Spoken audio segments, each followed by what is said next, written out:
Hello, everybody, and welcome to the Baka podcast.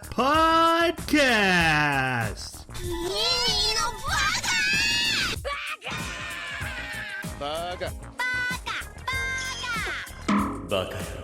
It's amazing how every time you open your mouth, you prove you're an idiot. Hello, everybody, and welcome to Baka. We are an anime podcast where every 2 weeks we talk about an anime that we recently watched in a book club format. And then we turn our discussion over to you, our listening audience, to fill in all the parts that we clearly were not paying attention to. If you listen at our comments back on our ReZero episodes, yeah, we earn our name on this podcast, and we like it that way. Yep. Yeah. So, we're going to be talking today about the anime Lazarus. This was a Toonami almost specific anime. It's currently on HBO, but made by a Watanabe joint.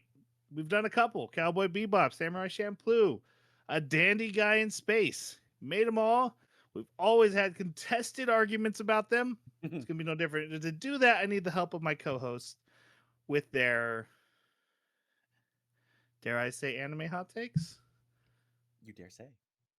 I dare say. First off, we have, he's the Sudafed to my sinuses. It's Jeremy. So my hot take is that jazz is not music. It is torture on par with waterboarding. Screw you, jazz. I hate you. Jeremy will no longer be on this show. There's so many controversial things you could say about this anime, and you found the one that makes me the most upset immediately. Well, I can't help it if you like waterboarding on your ears. Horrible. Feels dramatic. Then we have the Viagra to my vascular system. It's Jason. Well, this anime gonna take a conspiracy theory turn that anime is a psyop to sell ramen. Think about how many important conversations, how many story beats are centered around one or more people eating ramen. And how many Just ramen saying. shops? Yeah. How many Dude, ramen I'm shops? always on board for a conspiracy. This is great. Right? Anime is one big ramen commercial. Yeah. I bet if you trace the funding, it'll all go back to the ramen. Big industry. ramen. Big ramen. Big ramen. I was instantly there. Here goes Big Ramen. With their goddamn delicious flavoring pack. Instant ramen or like real ramen? Yes. Okay. It's all Depends on the connected, man. Yeah. And my name is Troy. My anime hot take: generic anime will be the death of the anime industry. Ooh, I like that. It's poignant. As long as it doesn't have jazz, it'll last longer, apparently. That's right. All right. I also did no prep on that. I don't even know if I truly believe that, but you know what? I'm running with it. Yeah, we are talking about the anime Lazarus. Jeremy, this was your choice. Why don't you start us off with your non-spoiler review? First, I'd like to say I'm sorry. This anime, I mean, it has a few redeeming qualities. The action sequences are beautiful. The art is beautiful. But the storytelling is just so boring. You spend a lot of time watching people feel things. Like that's all that's happening in the scene. Is someone is riding in a car feeling things, or you know, in a hypercube feeling things. Yeah, it is. This is one of the most slow, boring anime that I've seen in a long time. All right, Jason, how about your non-spoiler review? I tend to agree with Jeremy. maybe not so harshly on the sitting and feeling thing, but the story was very slow. But it also felt it felt like they had a goal and they danced around it the entire anime. So I was going, why are you doing these actions? This anime felt like they had a message and they were going to tell that message first and then have a story surrounding it. Whenever you have a goal and then you try to craft the goal, like you were just in pre-show, we were talking about Singing in the Rain, how they had all these great songs, but they were like, okay, how do we thread these together? This story felt like that. It's like, we have a message and we're going to tell that message by crafting a story around it. And it didn't quite land for me. The action and the animation overall is absolutely beautiful. It's top notch. It's where it's exactly what you expect from like a Cowboy Bebop. However, I was bored.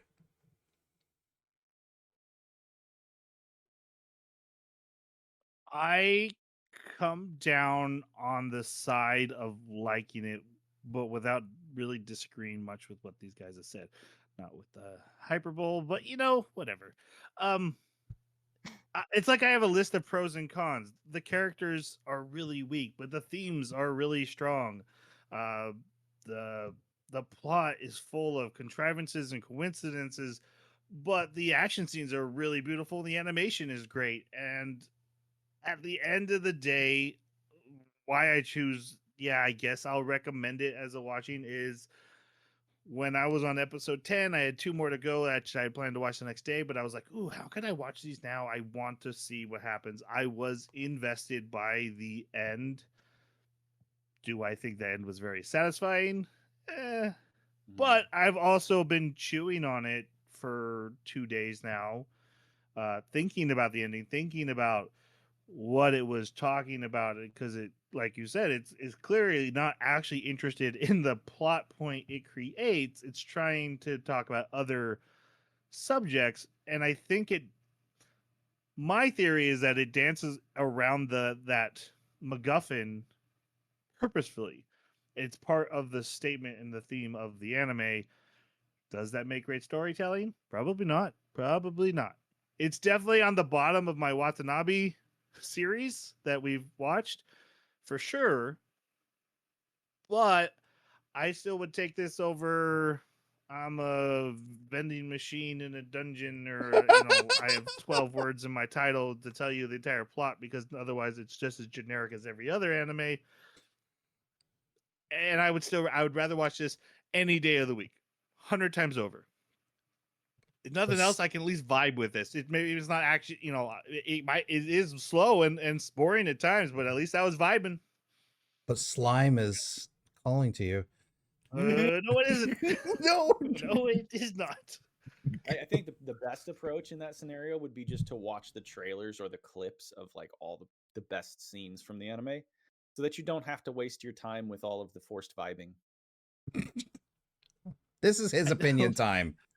Yeah, He didn't argue with you. I'm helping. forced. It's a weird word, because that'd be like, oh, I'm forced to watch these action scenes. How dare they? No, Eyes we're pried just open in a chair. Just what we're showing. Well, the action scenes were great. That's indisputable for sure. But Right. if someone didn't like them, they could say why I was these forced action scenes, when it's just what the story presented. The story presented a 5. The fact you didn't like it doesn't mean you were forced to vibe with it. I was. Oh my god. Okay, just right past. Right. Okay. Everyone's favorite part of the show, Tanya's take. Jeremy, what did your wife think? Boring, cringe. The characters, I didn't care about them at all. The fight scenes were good. There was a lot of potential here. It seems almost like it was deliberately wasted. The art was good. I like the outro. You told your wife about Tanya's takes? Yeah. I said I need a more coherent opinion. No, I don't want her to hear her opinion. I want her rambling thoughts that you've tried to remember over the past week. And distill. No, my memory's not good. No, I but can't. it's She still can't rambling. take. She can't take notes. No, she didn't. I did. It's Okay. chicken scratch. All right, those were Tanya's takes. Let's try to get him a little more off the cuff next time. I'll send her some notes. Okay. I'm sure she'll love the criticisms. Okay. I won't. I'm scared of Tanya. Let's go. Opening and closing. Your guys' thoughts. I did not like either. The music was not to my taste, and the OP was. There's just with their other shows like Cowboy Bebop and stuff, like they had similar silhouette stuff, but like but there was something to grab on. There was like action scenes or whatever, but like this is like they're just falling, and then the ED was I don't know, just didn't like it. I need someone to get me the OP opinions of Jason and all those other animes. I definitely want his Space Dandy opinion. So I have somebody go back and see if any of that actually matches up, because I have a feeling you didn't like the other ones. I know I didn't. I'll say this: if I didn't like them, because now I'm having a hard time remembering myself, this would be at the Yeah, I bottom know of the memory. rung. How about that? Fair enough. So clearly, he likes Space Dandy.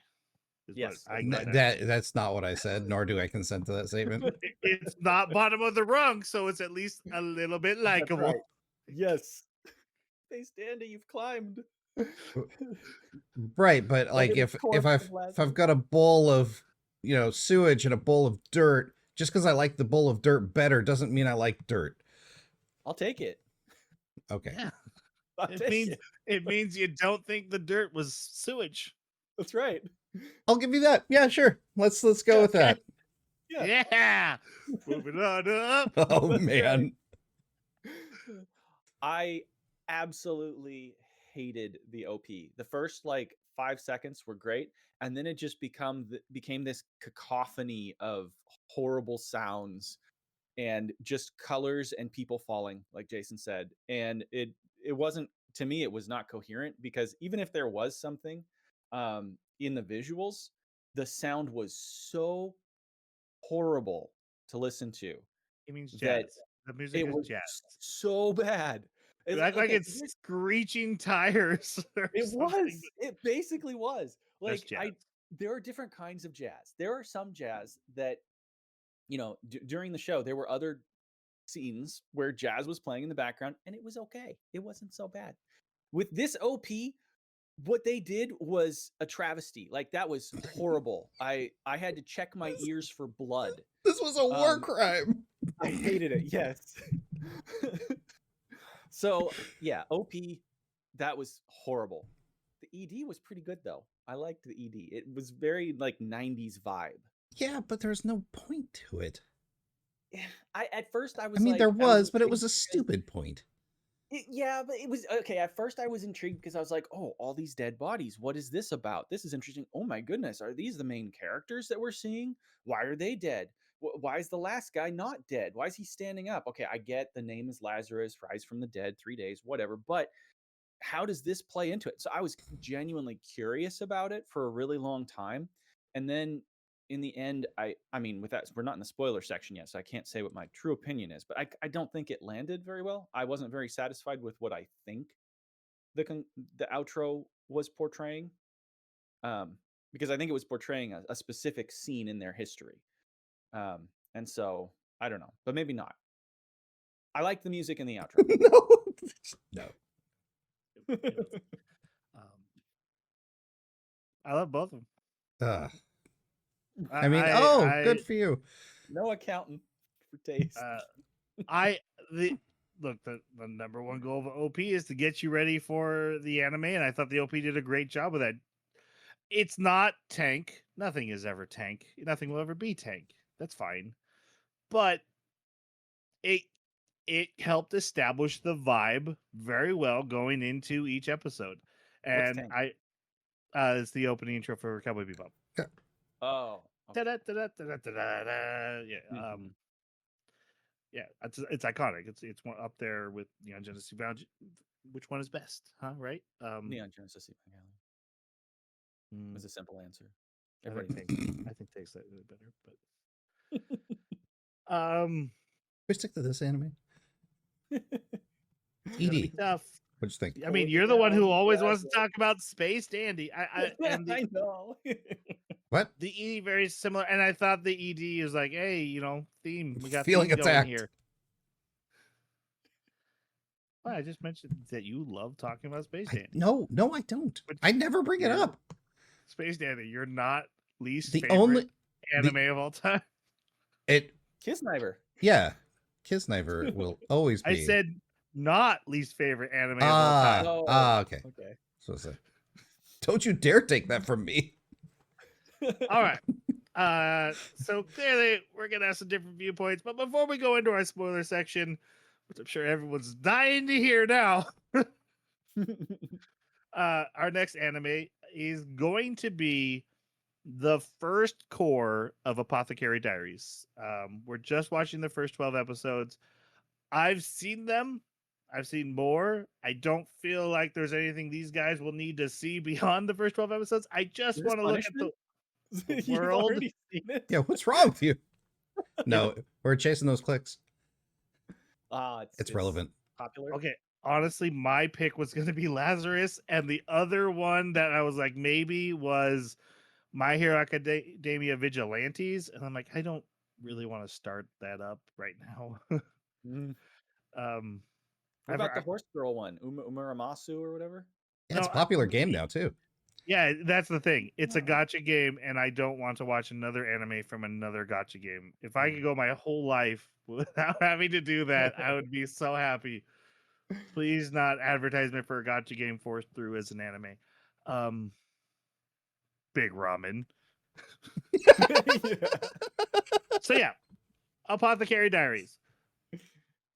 I think you'll find some stuff to like, Jeremy. It's very much medical mystery set in ancient China. There's some ancient Chinese history. It's a period piece. You're probably not going to love the characters, and I'm definitely not going to be into the romance, sure. But I think you'll find some stuff. Jason, deal with it. Anyway. I've seen some clips. They're not. It's nothing that I like wanted to tear my eyes balls out on. So I think the main character is very likable and will do enough. But Yep. Yeah, I'm sorry. I couldn't find anything with giant robots, and honestly, I'm kind of or huge tracts of land. no huge tracks of Yeah. land. Time for an etchy. Is it? As long as it's not about comics. Spoiler section for Lazarus. We're going into our spoiler section. So if you don't want to be spoiled, we're going to spoil it now. All right. We are in the year 2050 Yes. ish, somewhere around that. So near future. So some technology is beyond ours, but still a lot of stuff that's recognizable. Watanabe has said that all his series are in the same universe. So this is Which means pre Cowboy Bebop.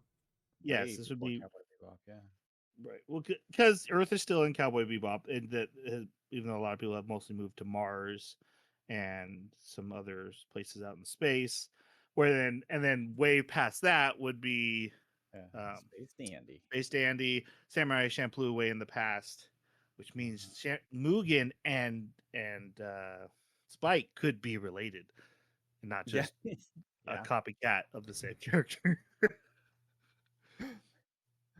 That's not important. I just had heard that and I thought it was cool. Anyway, we're introduced to this world with that a couple years ago. A miracle drug had hit the market called Hopna that removes all pain. And we're about to find out the scientist who made it then disappeared and now has reemerged and puts a video message to the world that says, "Hey, you weren't supposed to not feel pain. That was bad. So it's actually poison, and it'll kill you in 3 years, and it's been 3 years, so you have a month left. I have the cure. If you can find me, I'll give it to you. Go." And that's our central concept of this anime. Now, in our pre-show, we had talked about there's a lot of problems with the story, but concept-wise, we agree this was a pretty good hook, right? Mm-hmm. Yeah. I wanted to see what was going to happen. I just wish Never mind. No, Let's keep wasn't going. looking for a complaint. Just trying to put a little positivity, so we're not just bashing all the time. Just a Yeah, little yeah. No. positivity. That Yeah. I Good. was in. I was invested Mhm. after the first episode. Yeah. What did Hitchcock used to say? You have a bomb go off in a restaurant, you surprise the audience, but you tell the audience there's a bomb under the table that's going to go off in a little bit. You've created suspense, right? So clearly, like, hey, got a timeline. Mhm. All right, then we are introduced to a man in prison, and a woman comes and offers him to help her find Dr. Scanner, and she plays him the video. This is kind of where we see it the first time. We also see all of our main characters seeing the video and how they kind of react to it.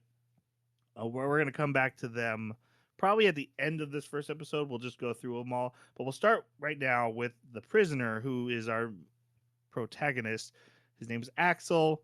He has 888 years on his prison sentence because they double it every time he escapes from prison, and he originally had a 3-year sentence. So, your guys' thoughts on Axel? This was the one character I could kind of attach to, for a couple reasons. One, I think he was well written in the fact that he was flawed, and this need or desire for escape went past just prison. It was all intellectual constructs that might tie him down. So the idea of like any sort of commitment, like this was non-committal personified, this character.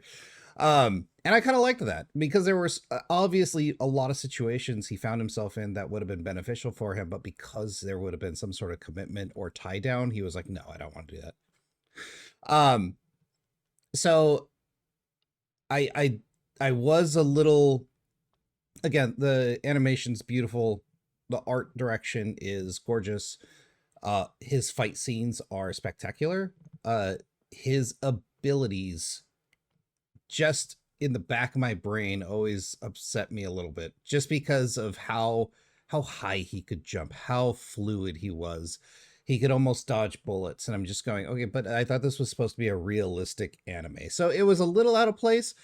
But because the action sequences were so good, I ended up hand waving a lot of that away. And then also his personality, the way he was so charismatic, and he was so likable, at the same time unlikable to the characters around him, because like they wanted to like him, but he wouldn't let them. And so again, I thought he was probably the best character out of the entire cast. He was very he was interesting to be a part of. So Yeah, I Now, loved how playful he was. Yeah. I can think of only a couple of scenes that kind of bugged me a little bit in regards to consistency. And just like you were saying, how powerful he was and how capable he was. Um, I mean, we really get the comparison. There's a character that wipes out an entire squad of soldiers mhm. that are in gear and prepped and trained, and he can go toe to toe with this guy. And yet, there's just like this one Russian dude that another member of their team is able to take out without any trouble. That just gets the drop on him and defeats him essentially. And that one really bugged me. But other than that, I think that's probably the one scenario with him where I was like, this doesn't make sense. Everything else, I thought they did a really good job with the character. He was entertaining. He was funny. He had good quips. There was a nice camaraderie that he developed with the other characters. Yeah. everyone knows that fights are just based on power level. If yours is higher, you've already won. Everything else is just flourish. Anyway, I really Yes. like the character. Um, he's he's he is one of the most enjoyable characters in the anime. So when I say I enjoy him, that's mostly why. He is kind of just diet Spike.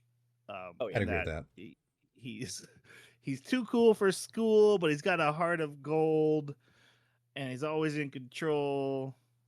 And but yeah, the fighting is fantastic. I don't mind the over the top. He's willing to kill. He is.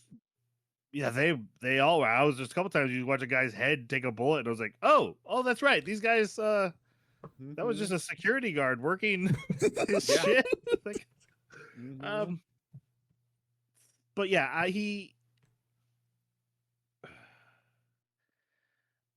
I think my biggest issue is that we don't really get to know why or where or what he comes from. He just is, and he is too cool for school, and that is it's fun to watch him. He's just there's no depth there, Hmm. whereas like Spike or Mugen, because maybe just because those animes are longer, they take time to dip into where this came from, why he's this way, why has he become so nonchalant about his friendships because all his previous attachments have been lost. And then this one, his backstory is, I had friends when I was a kid, and then they died, and now I don't have friends. And I was like, oh, okay, it's deep. Does that connect to anything? Does it? Mm. Hmm. Well, and there's other weird things about the connection there too, where he's got this necklace, and the necklace is just a dove's wing or feather, but at the same time, does it have a deeper connection to this, Undone. yeah, myth creature that another character cares about, or is that just coincidence? Like, is he mutated because of the tests in the prison? No. There's so many possibilities, but I don't think any of them were used. Right. And that makes it weird. And I do think it was coincidence. We'll get into the coincidences. There's a lot of coincidences, especially when we get to the end. That was like, oh, this was a coincidence, and I'm like, that is Mhm. terrible because you could have Yeah. easily connected them intentionally and have been really clever, and they Mhm. didn't. But we'll get to that. I do want to call out one thing about the action though. They had a I don't remember what it was actually called, but he's like basically an action consultant. They brought in the guy who made John Wick. You guy came from a stuntman, became a Oh. movie director. Was Fight great at fight choreographer. fight choreographer. Yeah, he's considered one of the best right now. He made Wick, and he changed fight movies, um, and you can clearly see that effect because while the fights in Cowboy Bebop and all that stuff looks good, there is a little bit of almost a grounded realism, and then he'd run on a railing for like 30 seconds. It's like, okay, there's the anime part come in. But the fights, the elevator one was my favorite because it felt Hmm. like, oh yeah, fights are actually just people just grabbing each other by the shirt and then trying to get in a few hits. Fights don't look like that, and because they box them all in. I love the elevator fight. It was one of my favorite ones. The elevator fight was really good. Tanya hated the elevator fight. It's not Thought it Tanya's looked takes right clumsy. now. Yeah, yeah. Oh, okay. We made Tanya's takes to vent that pressure. Oh, okay. I thought it was Uh, pretty good. okay. All right. So yeah, he's offered, hey, we'll get you out of prison. You'll come help us find Skinner, and he immediately grabs a guard's gun and escapes, and escapes the prison. And we see the rest of this team get activated to catch him as he's running around the city. Great scene where he's in prison garb, and a cop walks up to him. He's like, Oh yeah. "Why are you dressed like that?" And he's just like, I think it's cool. And the cop's like, oh yeah, because no prison escapee would actually just be hanging out in their prison garb. Oh, okay, you have a good day, sir. You have a great day. Especially because the announcement the world's gonna be ending. The cop's just like, yeah, I can write this off, and then gets a call that, hey, this guy escaped, and realizes he got swindled. It even As shows him like he's searching for him later, and he peeks inside the clothing shop and sees the prisoner outfit on a mannequin. He's like, "No, it was him!" Ah, it was this great. cop becomes our reoccurring gag character. He's in the Wait, background for a lot of things, it's being great every time he befuddled. comes on scene too. Like it It doesn't is. get old. Yep. And it pays off. They pay. They Yeah. actually pay that off. It's one of the good through lines of the whole anime. Mhm. Um, Some might argue the only. we basically this whole first episode is just to show off their animation skills. It's a long chase sequence. He's running on trains and jumping from buildings. He's a parkour specialist, and the rest of the team. And again, we're seeing these other characters who we're gonna go through, I swear, in a few seconds. Um, and then they eventually catch him. It's actually a girl, the Chris we'll talk about, Mhm. manages to shock him. Then he wakes up in an old defunct barbershop, which is also going to be their base, and he has a bracelet attached to him, and The they're beginning of like, hey, Suicide Squad. Welcome to Yes. Lazarus. Mm-hmm. These are like basically pocket knife wrist watch things. Yeah, They were so Swiss Army annoying. knife. Yeah, exactly. Because like anything they needed it for, it's got a taser built in. It can like interface with mechanical devices. You can communicate through it. You can monitor each other's heart rates through it. Like they used it so much, and I kind of expected that it would just be the explosive, blow your hand off or whatever, like she was saying. I liked it. What I didn't like was that Axel has a phone that does even more stuff, and no one else seems to have that phone, and no one knows why he has that phone. They're like Never befuddled. got He can do explained. stuff with the it's never explained. Why do you have a phone that could give Yeah. you a A tattoo, digital tattoo. a Yeah. digital tattoo? How did that work?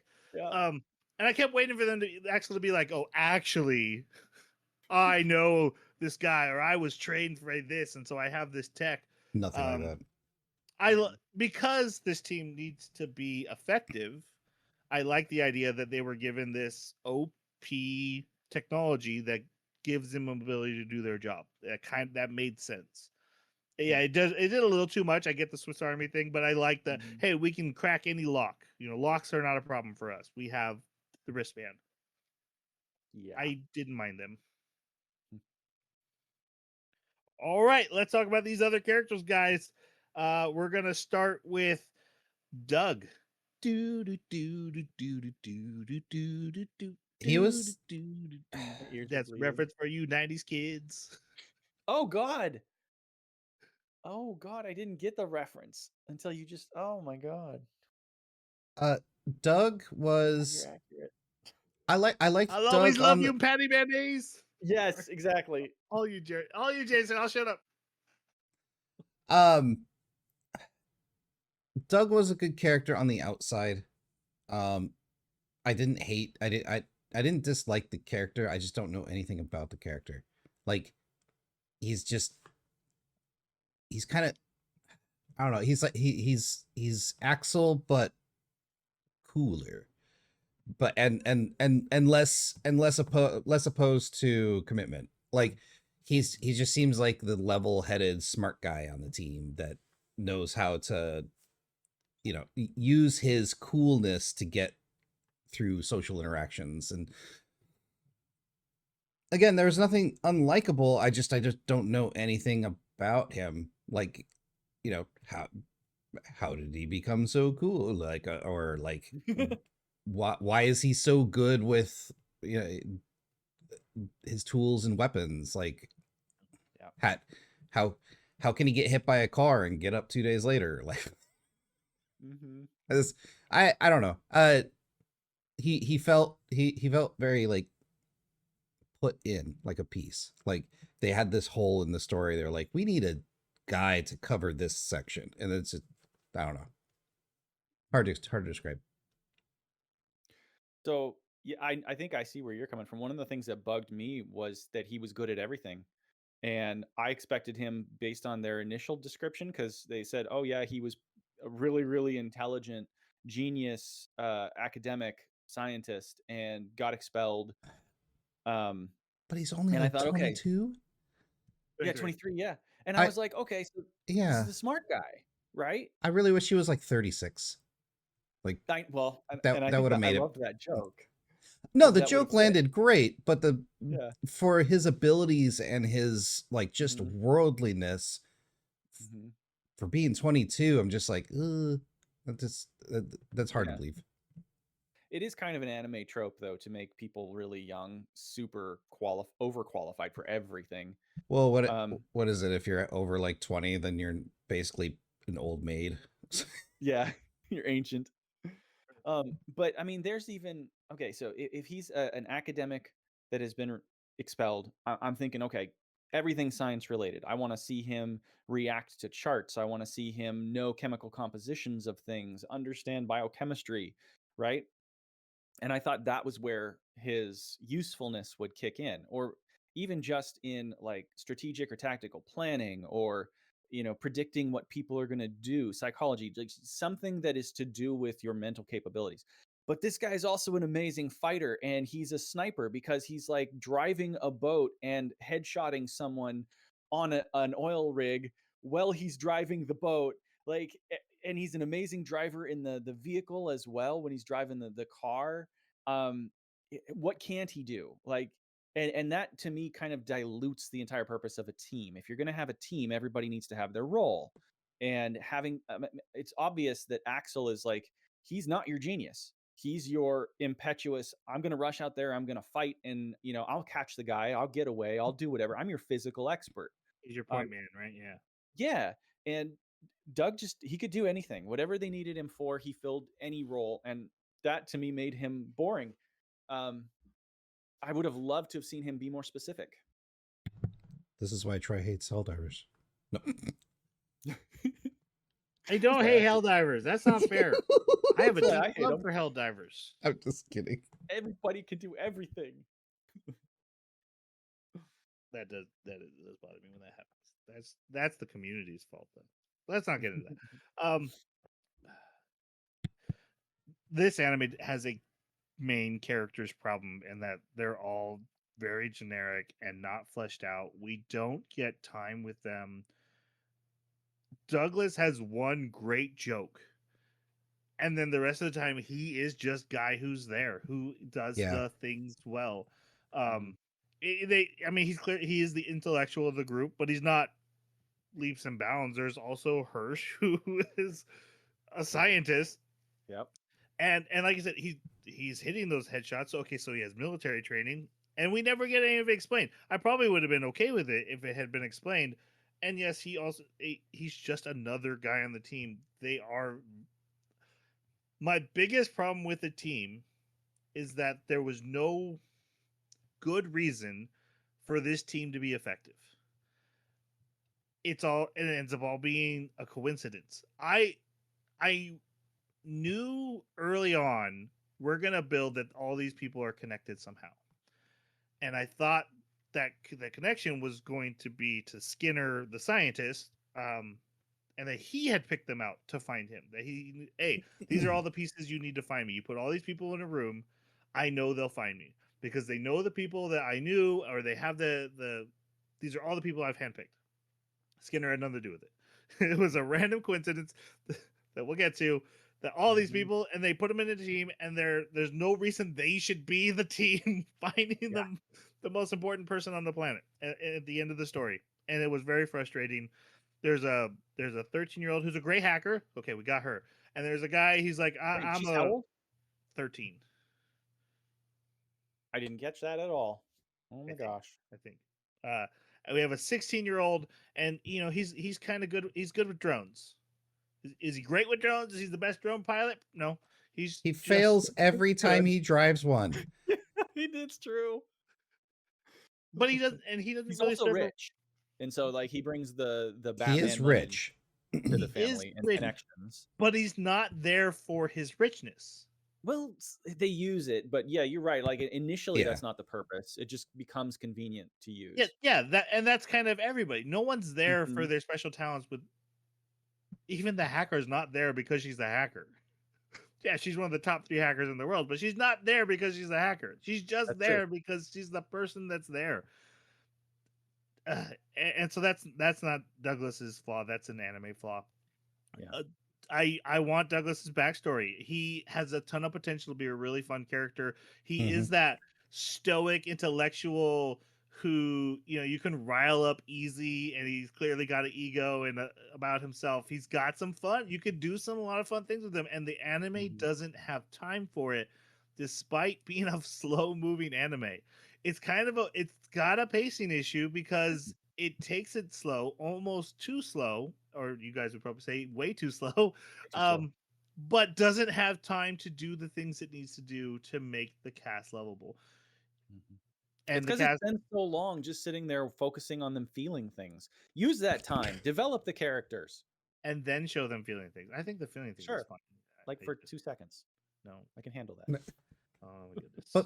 But okay, I don't have a problem with long feeling scenes. It's just make them mean something or make them matter.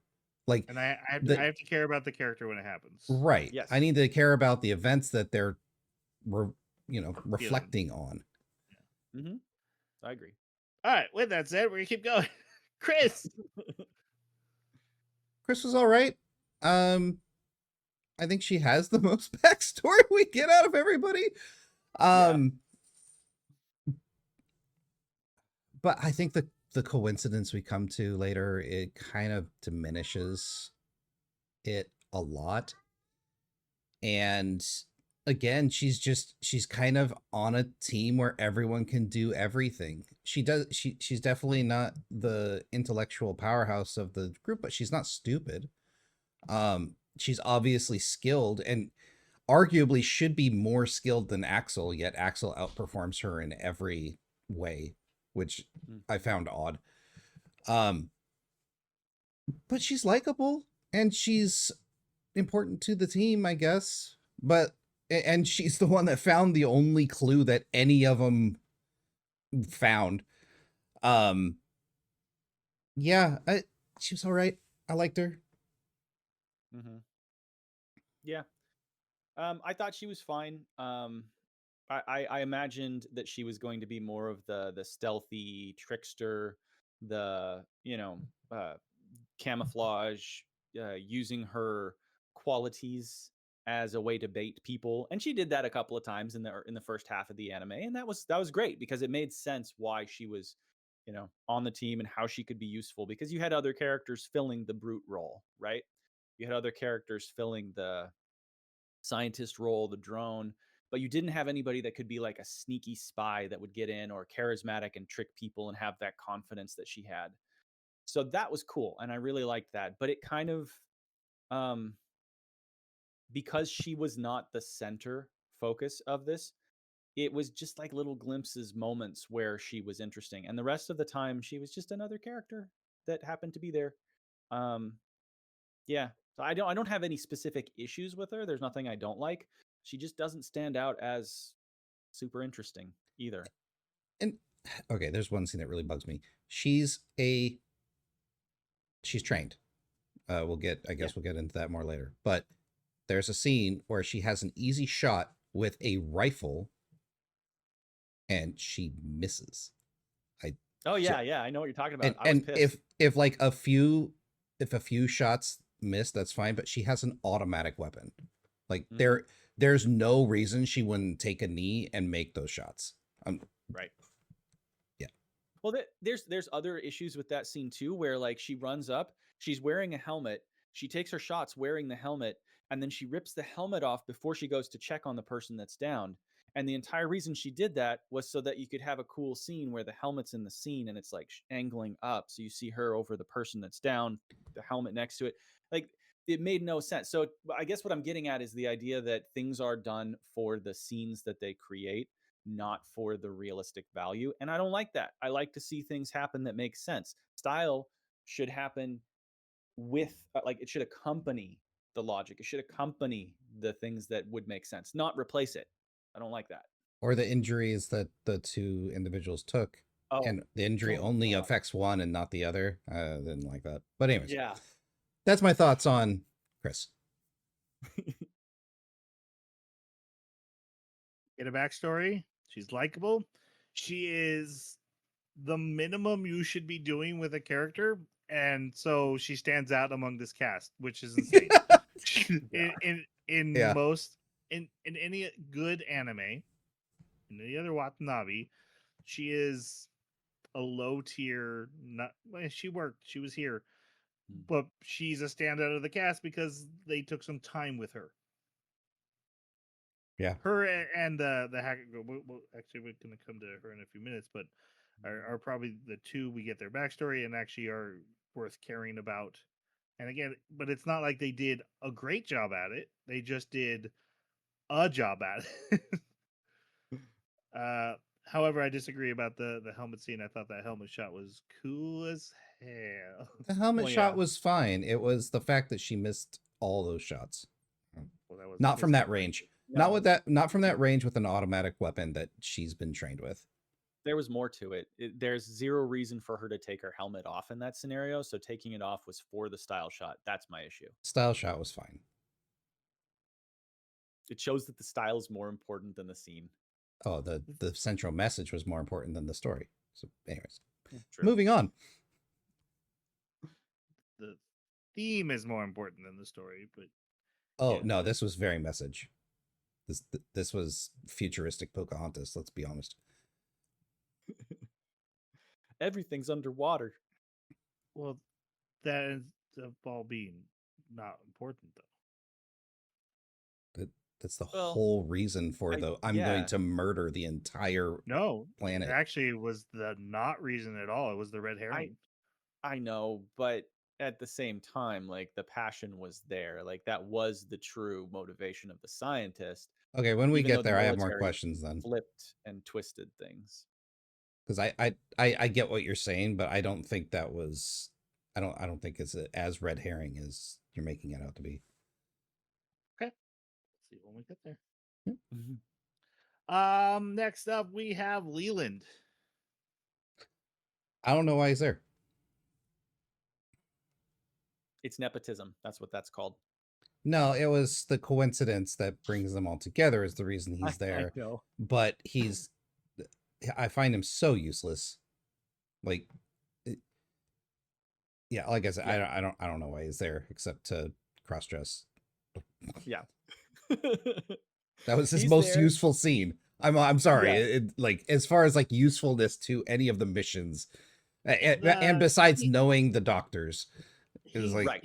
he's important on the cult mission and the fact that hey, we need a young face to go in and do this. right. He And then- also like occasionally flies a drone that's But- useful for combat. but for let's be actual honest. fight on. When he went into the cult mission, he failed there too. So like everything Yes, he does, yes, he he did. fails at. He even fails on his family. That's his role. He creates problems for others to solve. And That's then he's how like, the anime moves forward. we should all keep doing this. Everyone's also like, you kind of suck though. Yeah. Okay, so to be fair, I his don't agree. I don't personality disagree. his personality was likable, and his Mhm. scenes where he's talking to other folks are fine.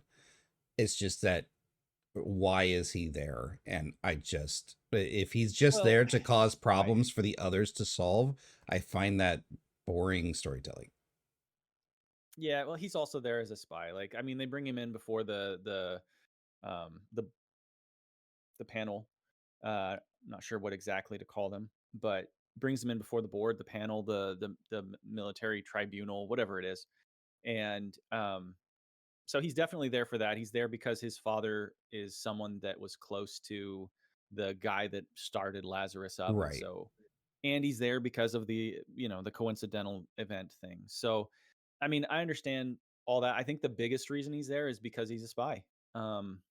Honestly, beyond that, I think everything else is just him trying to be useful and failing, but he's just there to monitor them.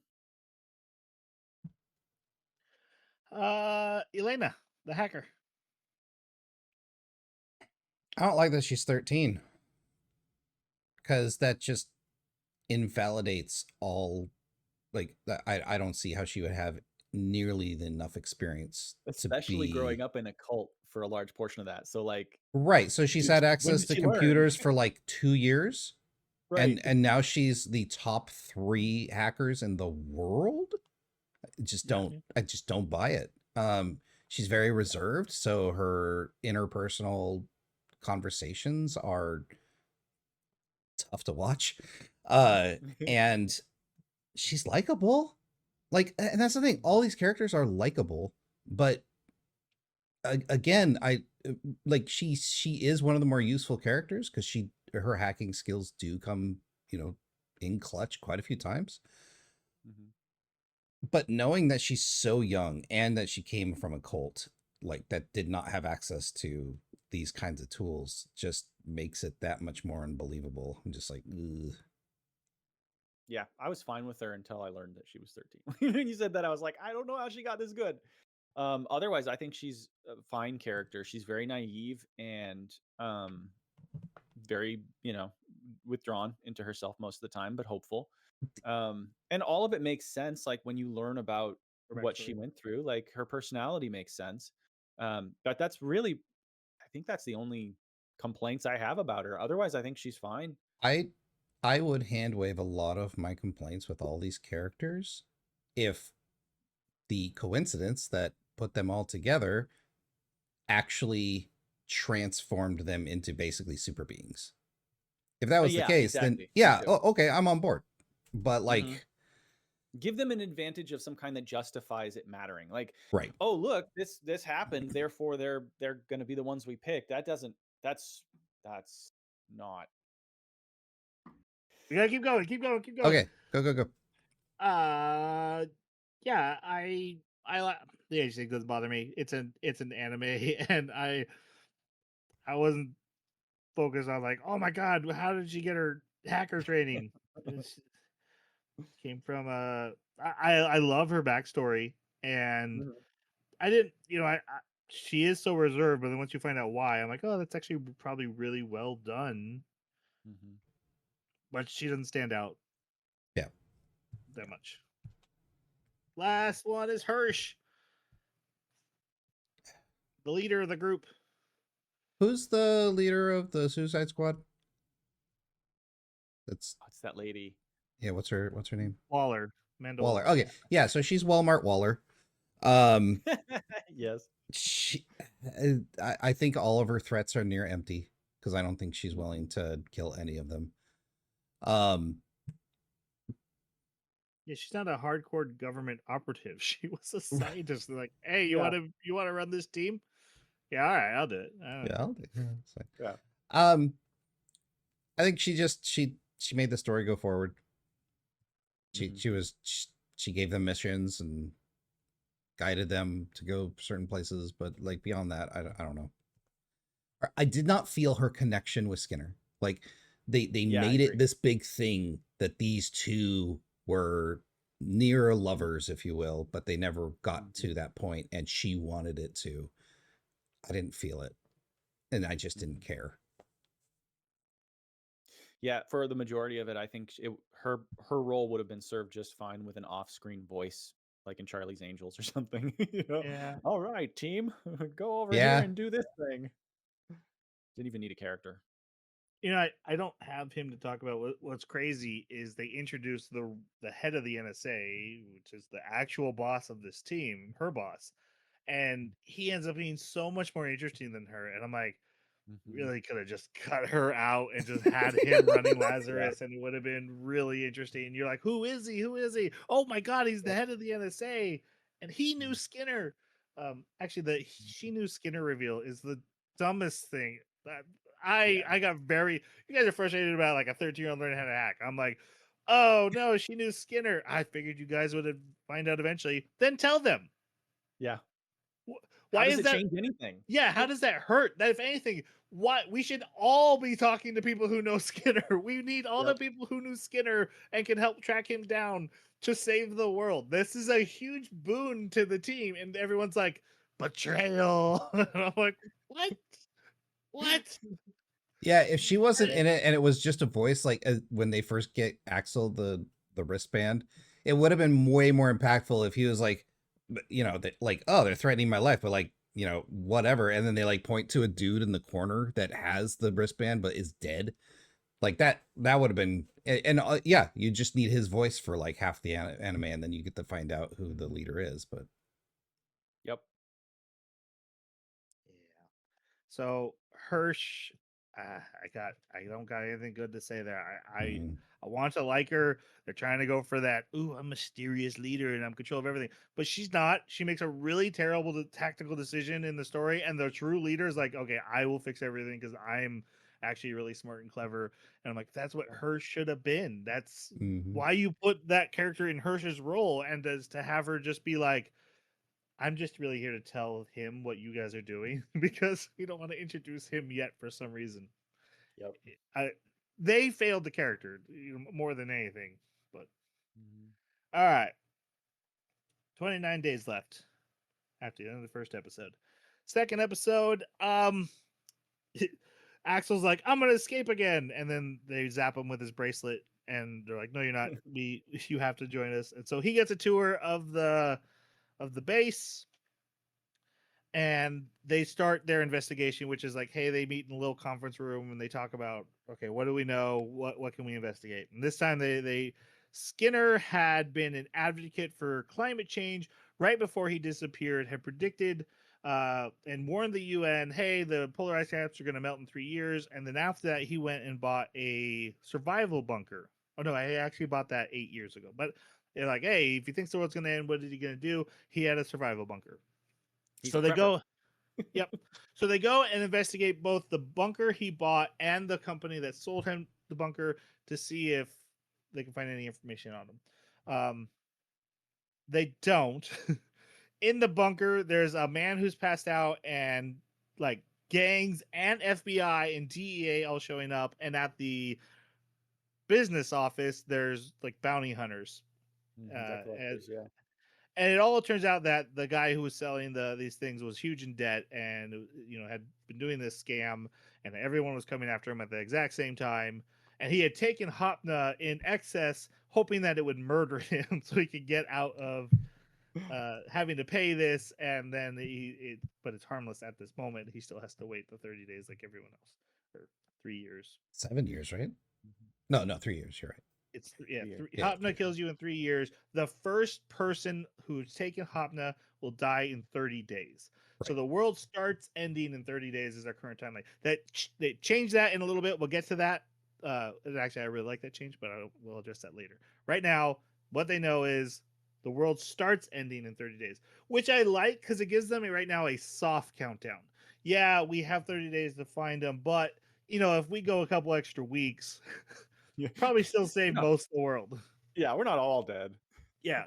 It just kind of explains what a lot of people are like, oh, why aren't they moving faster? I was like, oh, they do have some probably more time than just the hard 30 days. Mm-hmm. And then later that gets flipped, but we'll talk about that.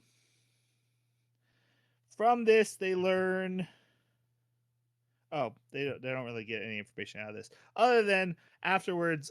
Skinner starts appearing on cameras, but there's thousands of him around the world on all these. In Only the thing that- surveillance state, horrible world they live in. Yeah, exactly. Only thing that happened that was useful was Chris found a pill in Nope, the chair. That's That always that was in the house that she was checking out, wasn't it? No, because they're in the bunker. That is in the house, Yeah. which is in the next episode we're about to go Oh, to. okay. Thanks, Yeah. Jeremy. Yeah. I know. Steal your thunder. So they have a conversation about hackers, and this is where we learn there's 3 hackers that could do this. They have one of them. Elena is one of them, and then there's Popcorn Wizard and Dr. 909, Mm-hmm. which are terrible names, but also that felt probably more realistic than anything else in this anime. Yeah. Hackers would have At least it wasn't Elite 69XX. Like, Yeah. So Doug is like, hey, I had a professor who used to work with Skinner, so let's go find him. And they send Chris and Leland to go investigate his home. And they go in pretending to be cleaners while, because the media is outside, the police are recording also. So they go inside to sweep the home. There's 2 things they find: a rare, interesting potted plant that you'll see, and then, Chris finds a pill which she puts in her pants pocket and forgets about until we need it again. Yep. And if you think that's redundant, wait till this next part. Oh my god. So they find out the professor had lost his job and is now living in a homeless community. So they go to the homeless community to find this professor. They meet up with Axel's old friend, and she takes them to this professor. They literally pass. Okay, where's the section? They pass Skinner. He's literally sitting right there with a It's beanie so hat obvious. and glasses on.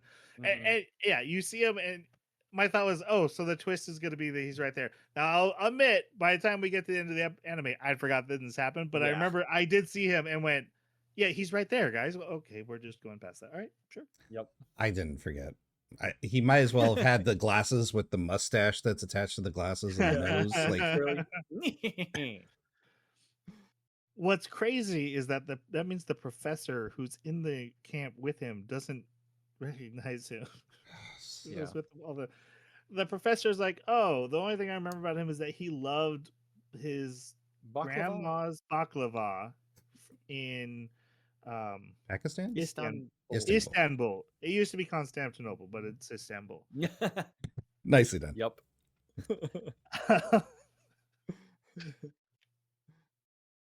So they go there, and they Axel and Leland get chased by thugs until they mention they want the baklava, and they're like, "Oh, you're just here for the baklava. We don't need to mug you and murder you anymore." This axe that we were gonna chop your hand off, not a problem. We'll be your friends now. Yeah, so they meet the grandma, and the grandma's like, "He's just a nice guy. He sent me a video message um about how he can't have any more baklava." And then Axel realizes there's probably a camera in the room, finds it, and tells Skinner, "I'm coming for you, Skinner." Which I don't know how Skinner is accessing this camera from a homeless camp. encampment. It was probably just one of the hackers Or that it was going to. or how he could see the video feed. Anyways. I And know, he right? does say, because he mentions, "I recognize your voice." Yeah. When they find him, so he sees this message. Yeah. Yeah. I wonder if a Okay. hacker forwarded it to him. Yeah. So and to what? audio. To his Forwarded it headphones. to his audio. Oh, I'm sure they have wireless devices. He's probably got some kind of wireless thing in a Alright. pocket somewhere. Sure. Why not? Yep. These Uh, are super hackers that can break into air-gapped systems with walkie-talkies. Elena sets up a trap to catch the hacker that they're going after, and they figure out it's Dr. 909. The trap catches him, and they figure out he's working with a stockbroker, making profit off of the drug stock. So they go, and this guy's name is Sam, and he's like, he's just a sleazy stock manager who works with the hacker. So they infiltrate one of his parties. They dress Leland up as a young girl because they're like, "Hey, we have Chris, but we need the more hot women we could throw at him, and you look cute in a wig." And that works. He ends up getting an invite into the VIP section, and Chris goes with them, while Axel is getting digital tattoos from his phone to Somehow. access it. Yep. I was actually wondering why they didn't use the hacker girl, but now that you say she's 13, it makes perfect sense. But at the time, I was like, because it showed you the shot of like Chris and Doug and Axel, and then this girl with short hair, and I was like, okay, so the hacker girl is going to go with them. And then you find out it's Leland, and that bugged me throughout the whole thing. I was like, I don't get it. You had a girl right there. Why didn't you send the girl? Like, I get it now. Well, still, she also had to be there to do the anti-hacking for the event. So. It's true. I imagine they probably would have, like, if they needed to, the way they handle story, I wouldn't be surprised if she'd pull out a handheld device and be like, I'm monitoring it from here, if they had done that. No, they needed the Tony Stark hologram bubble in order to do it. Yep. Yeah, so Elena is tracking Dr. 909 during all this. In the VIP section, the DJ, who's the whole thing is about, there's hot DJs here. He takes Leland aside because he likes him young and innocent, he says. Gross. And then when they find out DJ is Dr. 909, Donald McDonald. And his real name is Donald McDonald. Then the creepy Sam guy, he's spiking all the women's drinks so they can date rape them together. But Chris is immune to the drugs, and so she beats him up. And now Leland is being chased by security because he has run away from his potential rapist. I'm pointing this out because there's a lot of choices this anime makes, and having a sexual assaulter rapist join the team at the end is insane. It's an insane choice. And not in a like, do it or we'll kill you because you're a bad guy. It's like here's your redemption moment. No. Yeah. No. Please no. Yeah. No. Such a it's a rough choice. It's a choice. The stock guy and the hacker get into a helicopter. Axel jumps on the helicopter, and we have this really cool action scene of him falling off it, landing on a drone, shooting them down into the river, and he demands they tell him where Skinner is. And they're like, we don't know where Skinner is, but we do have the data from the company that makes the drug. What about protected airspace? This was bugging me so bad through this whole scene because they're flying through the city, shooting guns at each other. Well, he's shooting guns at them, and the helicopter is just flying They through city airspace. This is protected airspace. There's they no weren't in way the there wouldn't be a response there from the they weren't police. in the air. They weren't in the air that long. Getting a sortie up in the air would have taken longer. I don't know. I've seen some pretty crazy speeds of how fast they can get them up there when they don't want planes in certain areas. And it is the future. It should be faster then. Yeah. At least attack drones. But anyways, go on, Troy. Yes. Also, the helicopter was flown by AI who's like, I do not want to do evasive maneuvers. Unless you kick me. That bugged me too. It'll jerk. Yeah. This is like punching your monitor, expecting your computer to get broken. That's not how this works. Yeah, I was telling Tanya, he's hitting the keyboard. He's hitting the keyboard. That's not going to have any effect. Right?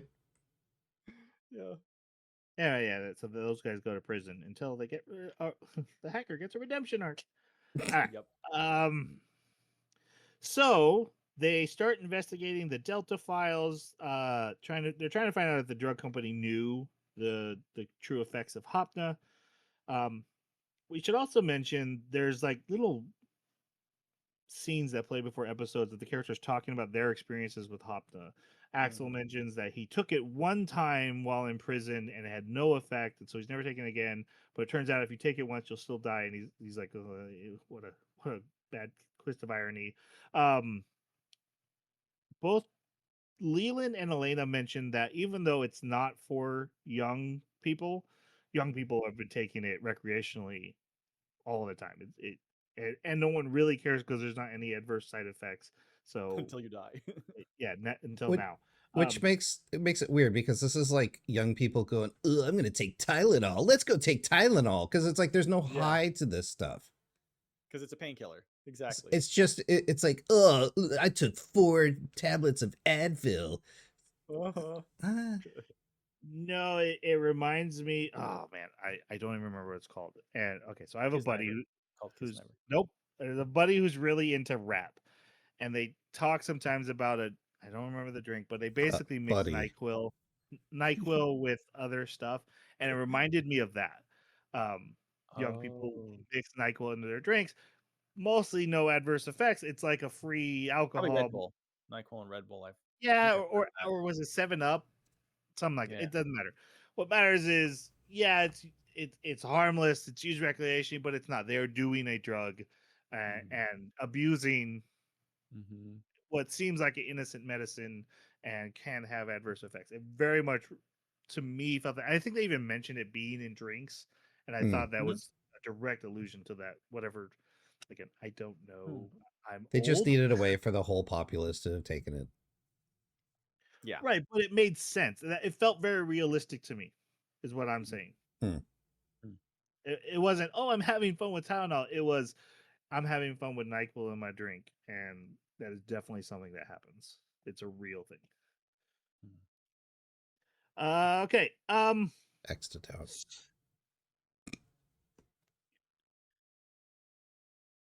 Okay. Keep going. It's fine. Okay. Stay naive, man. Just fine. Stay. Okay, yeah. Also, there's files on SoundCloud. Shout out to the website SoundCloud. Yep. Good for it for still existing in 2050. Someone from the drug company is uploading songs to that, but the songs sound like what jazz is to Jeremy. Yes. I actually thought it was part of the soundtrack for the show. You're the worst. The moment it started playing, I was like, oh, they're image files. Yeah. Like, this is a really, really old AR joke. Yes. And they are. And they're actually the drug test files. And they're like, oh, they were trying to send the drug test files to someone. It must have been Skinner. So they decide they're going to go break into the pharmaceutical company. And they're like, oh my God, the security's so heavy. There's no way in. And Axel walks through the front door and gets to the elevator. Security is finally suspicious. They get the elevator with him and they attack him. And again, this is my favorite fight because it's mostly him grabbing neckties and showing, don't wear neckties. Yeah. They are dangerous in a fight. John Wick. Kind of like capes for superheroes. Yeah. But it's a great brawl because there's not a lot of room for the 6-foot jumps or the running on a railing. It's literally just grabbing and bashing each other. This felt very John Wick fight choreographed. I liked it. And then he goes right up to this old guy who ends up being the president, and he's like, "Turn off the security." The guy does, and then they talk to him. And he's like, "Yeah, we didn't know, and we've been trying to get contact Skinner, get help, figure out a solution." And the first test monkey that was given the drug has died, so they can confirm the deaths are a real threat. So they come up with a plan that they're going to announce a fake cure and hope that draws Skinner out. So they have this big press conference, which has got to be a mind screw on the populace, like, we cured it. Mhm. JK. Yeah. Yeah. Felt early in the But anime to do a stunt like this, but yeah, we have 21 days left. And when you're trying to save the world, I guess you got to break some eggs, and I get that. But Mhm. I kept thinking like the emotional roller coaster this has got to send the world on, which there's already got to be pressure is kind of getting to it. Mhm. It's got to be intense. Anyway, everything goes bad because a hacker attacks them, and they figure out it's a hacker. It's Dr. Popcorn. No, it's Popcorn Wizard, who's in Pakistan, but she works from a truck and drives around, so you can't ping her location. And she ends up getting away after finding out that the virus or the cure is fake. But that was actually enough to get it was a them trap. that she was in Pakistan. Yeah, Yeah. it was a trap within a trap. Yep. Can we And talk she about the called. monkeys for a moment? Yeah, Why are they in those vials? And how long do they spend in those vials? Like Okay, can we monkeys move on can't now? live for 3 years in those little vials like that. That was bugging me. Every time I'd see the monkey, I was like, how do you get the monkeys to go back in the vials for this shot? Like Or are they surely they just must be always free there? somewhere. Are they right. always in the vial? For the past 3 years, that does seem insane. Yeah, but Yeah. it's clearly just a quick way to visually. If they just showed a random monkey in a cage dead, you wouldn't understand. You put them in a tube, everyone's like, "Yeah, that's the drug Test monkeys." tubes. Yeah. But you've I mean, got like an array of 12 test tube monkeys all screaming I, except the one. And it's like, "W- why? Like, I understand the visuals of it to tell the story, but you've created more yeah, it's questions. visual only to you. It's visual 101, and You've Uh, it's created more shorthand. questions. yeah. It doesn't Jeremy make gives a sense. good point. Well, he's absolutely right. Like that doesn't make any sense. That's not how the real world works. But No. you got to tell the audience in a quick 1 second shot that a monkey used for pharmaceutical testing was killed. How do you do it? You You could do it show with him in like a weird somebody drawing vial. blood out of a dead monkey or something, and people would get it. Like they've done it with like zombie movie, 28 Days Later, other monkey rabies movies. They've done stuff like that. I think you miss that people are dumb and don't get obvious things in visual storytelling and I guess, need a There's but lot of help. there's been a those ton of movies, visual storytelling that I've just completely missed till Troy explains it to me. So I mean that's fair. I just think this was a dumb way of doing it. But yeah. I get your point, Troy. I think I do agree that was the fastest way. And I agree, but I agree with Jeremy that this is 100% unrealistic and not at all what it would Mhm. look like. No, But since it's a 1 second scene, I didn't but waste. they kept doing it. Like it, yeah. It's I don't know. twice. They I just swear it reshow was it. more than that. I swear it was more than that. But anyways, let's move on. All right. Um, Popcorn Wizard. Oh, I should mention I watched the English dub. It's terrible, but I thought Sakamoto Days was way worse. I actually got used to the dub by the end of it. It's not a good dub, but it is nowhere near as bad as It's Sakamoto Days. it's like a 5 or 6 out of 10 as far as just dub. I mean, it wasn't terrible. But it's not great either. It's not It's not. his Watanabe's animes tend to get really great dubs. I prefer the Cowboy Bebop dub over, I would almost never watch this up because those voices are so iconic. They did such a good job. Space Dandy, I feel the same way. Like his English voice captures his character better than the Japanese voice, in my opinion. Hmm. Um, this one I could be like, yeah. I was actually thinking of telling you guys don't watch the dub, but I decided, it's got to stand up for itself. It's got to let the dice roll. And I knew Jeremy wouldn't watch it, so we'd get the sub version in. Yeah, we had trouble streaming episode 8, so we wound up watching it in dub just to get it to work, and it was horrible. But that, of course, comes from someone who doesn't like dubs in general. So, yeah. But I noticed you mentioned it when talking about Popcorn Wizard. Popcorn Is she Wizard. exceptionally bad in the dub? Because I can't stand her in the sub. Hardcore. That's what Ugh. she keeps yelling over and over again. I mean, imagine she said the same that. thing, but I hate this character so much. I don't mind the character. It's just when she mellows out and becomes more of a human being, she was fine. It's just when they keep showing these shots of her being like hardcore, and I was like, oh, okay, that's a lot. It's a lot to deal with. Yeah, the percentage of that was really high. And there's in the sub, there's this thing where she's always going, and I'm like, stop doing that. It's really annoying. I don't remember that from the dub. But I'm super cool. She does it a lot. Yeah. Okay. Doug is like, hey, did you guys know that once Dr. Skinner visited a religious cult? And they're like, hey, we should visit the religious cult. And Lena's like, I'm from the religious cult. Praise Zorgon.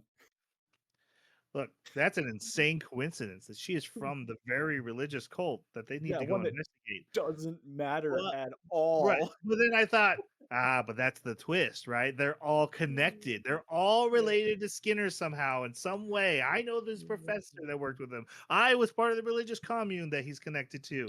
Mm-hmm. Nope. That's all actually just random coincidence. Yep. Oh, it's so frustrating. Anyway, so they decided to send Elena in. And the reason it's a religious commune that worships an AI called Naga, but Naga was built based on Skinner's brain. So they want to go in and see if Skinner's both at the religious commune and if the AI has any information on where he would be. So they go in to this religious commune and they meet Elena's friend Hana, who's her childhood friend and is mad at her for leaving her but doesn't act like it. And it's very... What's that cult's name? Kool-Aid drinking. Oh, Jefferson. No, the James Hale Bob. Those all work. It's a cult. And I really like this episode because both I find the cults really scary. Jonestown. That's what it was. Jonestown. And the Haley's Comet one. Not Haley's Comet, but there was another comet. The one that they drank Kool-Aid for a comet. Anyway, this also goes with some Wicker Man vibes too, which Wicker Man's not a great movie. Well, I'm talking about the Nicolas Cage one, of course, but it scared me because cults scare me. Anyway, they go in, they pretend like everything's good, which it's crazy that we're a cult based on following an AI, but we don't have any technology. Like we work the land and go old school cult. I was like, oh, I thought they would be really technologically advanced. Nope. They sneak into the AI room to get the information and they get caught. So now they must be purified, which means set on fire. That's the Wicker Man part. Burned alive. And the Hannah tells them, we're going to burn you alive. And then we're leaving our bodies behind. Yep. And they're like, that's crazy. She's like, yeah, I know. And I wanted to not be here, but you left without me. And she's like, well, why don't you leave? Oh, I couldn't do something like that. And then Leland's like, hey, Axel gave me a smoke bomb. If you feel brave, use it. And then they're about to be burned alive, and she throws the smoke bomb. It's not a smoke bomb. It's a flare. Why did they call it a smoke? It doesn't matter. I have no idea. So Axel and the team, Axel's just been running circles in a parking lot this whole time. And I thought he was like, oh, he's practicing to do something crazy. And then he does it. He just, hey, we saved our friends. You guys are fine. Because the FBI also shows up because they were investigating this cult. And all the cult runs inside the building and the building's set on fire. And then the AI falls on top of the cult leader and kills him. And he's the only one that dies, right? He's the only one that dies. Yeah, everyone else is rescued. And then Axel goes up to the AI. He's like, "Why'd you do it?" He's like, "Well, they programmed me to act like God." And I was like, "What would God do? Kill people? Seems pretty cool. Toy Yeah. with humans. Toy with humans. Toy with Yeah. humans." It's And just then they're like, the big question is that what Skinner is doing, or is that because they put in the God Right. programming? And it ends up being the God programming, I guess, kind of. Mhm. I Anyway, honestly, based on Skinner's choices, I think that question is still up for debate. that's I fair think, yeah. because he's clearly willing to risk hmm everybody's lives for whatever There's his there's a goal. lot of ways to go about exposure, like Yeah. exposing something to the masses that they need to know. This is a very dangerous way. Um, which again, why I thought the twist was going to be he put the team together, like it was all meant. Yeah. Yeah, it didn't matter. It didn't matter. Don't- I like this episode though. It's boring. Oh, yeah, I didn't think so. I thought it was good. I thought it was good. Just didn't feel like there were any stakes, and then they get captured. And it's like, okay, well, their team's gonna come save them. So They almost were burned alive. It was literally probably one of the But- more stake heavy episodes. they sure, but they telegraphed this them being saved so hard, because not only were they on the third day, so the team was ready to come get them, but like Hannah and the flare was like way before they were being lowered into the fire, and it's just like, okay, this. Anyways, it was just, that's my opinion. Okay. So the North Pole melts, and this is exactly on 3 years to the day of when Skinner predicted it would happen. So now people are starting to idolize Skinner, and which is kind of a dark reflection of what we just saw in the last episode, Mhm. or even darker reflection, I guess. Now back to square zero. Right? Clear the board. Again. So they decide they're going to rewatch Skinner's video, and he mentions they talk about the, because he says I'm the set just the seventh trumpet, which is the reference to Revelations in the Bible. Mhm. They talk about that.